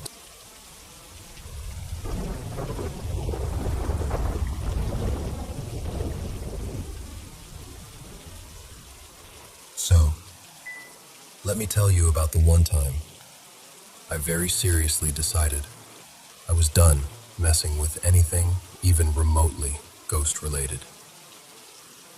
I was in my early 30s. My partner, Hannah, and I had flown out to visit a friend of ours, Marcus, who was living in Vancouver at the time. We were crashing at this old condo his manager owned. One of those places that looks totally normal in daylight, but at night, it suddenly feels like it has way too many corners. From the first night, my sleep was just wrecked. Every time I drifted off and started dreaming, I'd become aware of someone standing in the corner of the bedroom. Same corner, same presence. I'd notice him, get this jolt of fear, snap awake, then roll over, fall back asleep, start dreaming again, and there he'd be. Over and over, like a broken record. I'm not exaggerating when I say this happened maybe 20 times a night. I'd barely fall asleep before it started again. By the end of the second night, I was exhausted, wired, and honestly, a little pissed off. On the third night, something in me just snapped. I'm in the dream again, and there he is, this man in the corner. But instead of freezing like I usually did, it was like I suddenly went lucid. I remember thinking, no, not tonight. I'm done. So in the dream, I marched right up to him. He looked ordinary, which somehow made it worse. Mid-30s maybe. Light brown hair slicked back. This mustard-colored button-up shirt. No shoes. He was just staring at me like he'd been waiting. I said something like, "Who are you, and what do you want?" And he answers, calm as anything.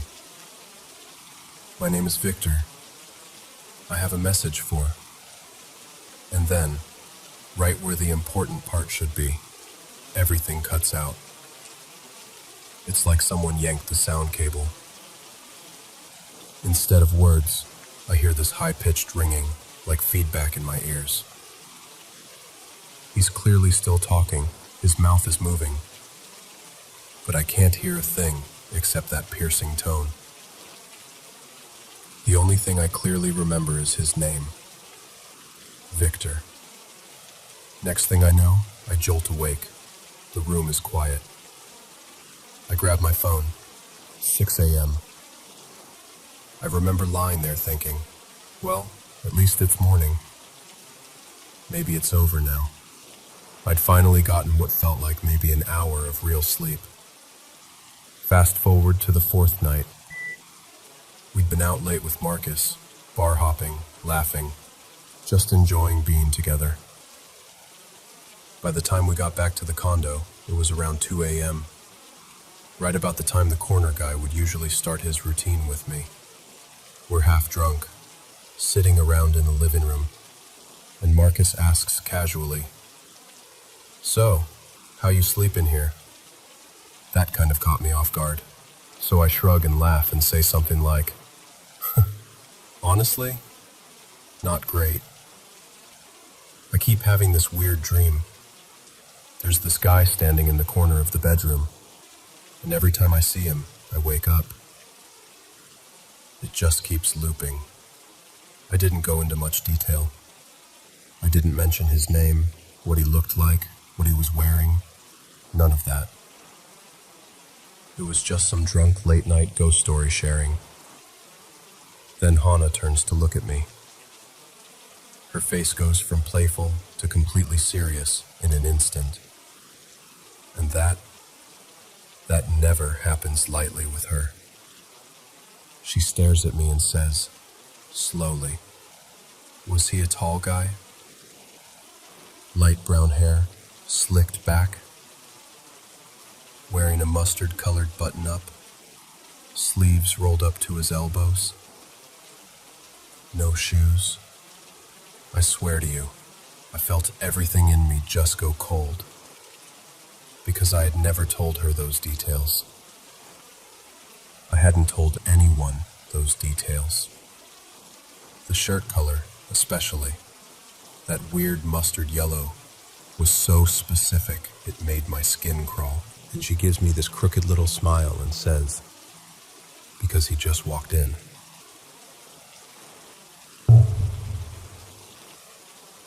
She was half joking, obviously, trying to freak us out, piling on more jokes after that. But the timing, the seriousness in her eyes when she'd first described him, that was not a joke. I could tell. Years later, when things had calmed down, and I'd convinced myself it was all just coincidence, I asked her again, "Seriously, how did you know what he looked like? Down to his shirt and everything." She just shook her head and said, "You don't want to know." And something in the way she said it made me believe her. I dropped it after that. I really, genuinely, did not want to know. But honestly, the scariest part wasn't the dreams. It wasn't even Hannah naming the guy for my dreams like she'd seen him herself. The part that sits with me, the part that changed her, is what happened that fourth night when we finally went to bed. We were both drunk and tired, so we crashed pretty hard. Sometime in the middle of the night, I started waking up to these strange sounds next to me. It sounded like Hannah was struggling to breathe, like a weird gasping, almost like choking or, I don't know, something caught in her throat. Because we'd been drinking, I just assumed she was snoring in some weird position. I'd nudge her, shove her a little, grumble at her to roll over. She'd quiet for a bit, then start again. Here's the thing. We've been together 2 decades now. I know all her sleep noises. I can tell you what she sounds like when she's congested, when she's dreaming, when she's dead asleep. I have never heard her make those sounds before or since that night. At around 5 a.m., before dawn, I feel her claw at my arm, like really dig her nails in. It yanks me out of sleep. I open my eyes, but I'm so tired and disoriented that I'm not sure if I'm awake or still dreaming. And then, at the edge of my vision, I see something. I don't even know what to call it. A creature? A shadow? It looked like a small, monkey-like thing, hunched on her chest. Not cute, not cartoonish. Its limbs looked too long, its body too heavy for its size. It was sitting there, pressing down on her, and she was gasping like she was fighting for air. And you know what I did? I rolled over and went back to sleep. I wish I could say I did something heroic, but I didn't. I was too exhausted, too drunk, too confused. I saw it, registered it in that fuzzy way you do when you're half dreaming, and then I just slipped under again. The next morning, the sun's up, and everything looks totally normal. We're packing up, getting ready for the day. I'm still kind of shaken, but I figure maybe I hallucinated the whole thing. So I tease her lightly, trying to make it less creepy than it felt. I say, "Hey, pretty sure I saw a monkey or something sitting on your chest last night.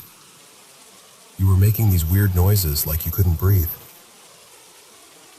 She looks at me, and she just says very simply, "I was." No smile, no sarcasm, just that. And I don't know why, but the first thing that pops out of my mouth is, "Karma, babe. You shouldn't joke around with the dead." I expected her to roll her eyes, crack a joke back, maybe try to spook me one more time. Instead, she just nods, like she agrees, like I'd said something true. When she was 2 years old, her family actually brought in both a shaman and a priest because they believed she was being haunted by the ghost of a child. That's not a fun family anecdote for them. That's something they still talk about in hushed voices. So for her, cracking that "he just walked in" joke about a spirit, especially one she could apparently describe in detail, was crossing a line she usually wouldn't cross. And after that fourth night, she never made those kinds of jokes again. Not once. We've talked around it a couple of times, very carefully. I've told her how those dreams stopped after we left that condo, how I still remember Victor's name and that awful ringing in my ears where his message should have been. I've told her I half remember that monkey-like thing on her chest, the way she sounded like she was suffocating, how she clawed at me to wake me up. And every time I ask, even gently, "How did you really know what he looked like? What really happened to you that night?" she shuts down. She just says, "I don't want to talk about it, and you don't want to know." And the thing is, I believe her. So now I don't ask. I won't ask. I respect that boundary. And honestly, I respect whatever was in that condo enough to leave it alone too. All I'm left with is this: a man in the corner who knew my name, a message I wasn't allowed to hear, my partner describing him like she'd seen him herself, and a night that changed her so much she refuses to joke about the dead ever again. I don't know what any of it really was. Maybe there's a rational explanation that would make complete sense. Maybe not. All I know is, if you ever feel tempted to joke about spirits, about the dead, about whatever's on the other side, maybe don't. Some things, I think, are more than happy to be left alone.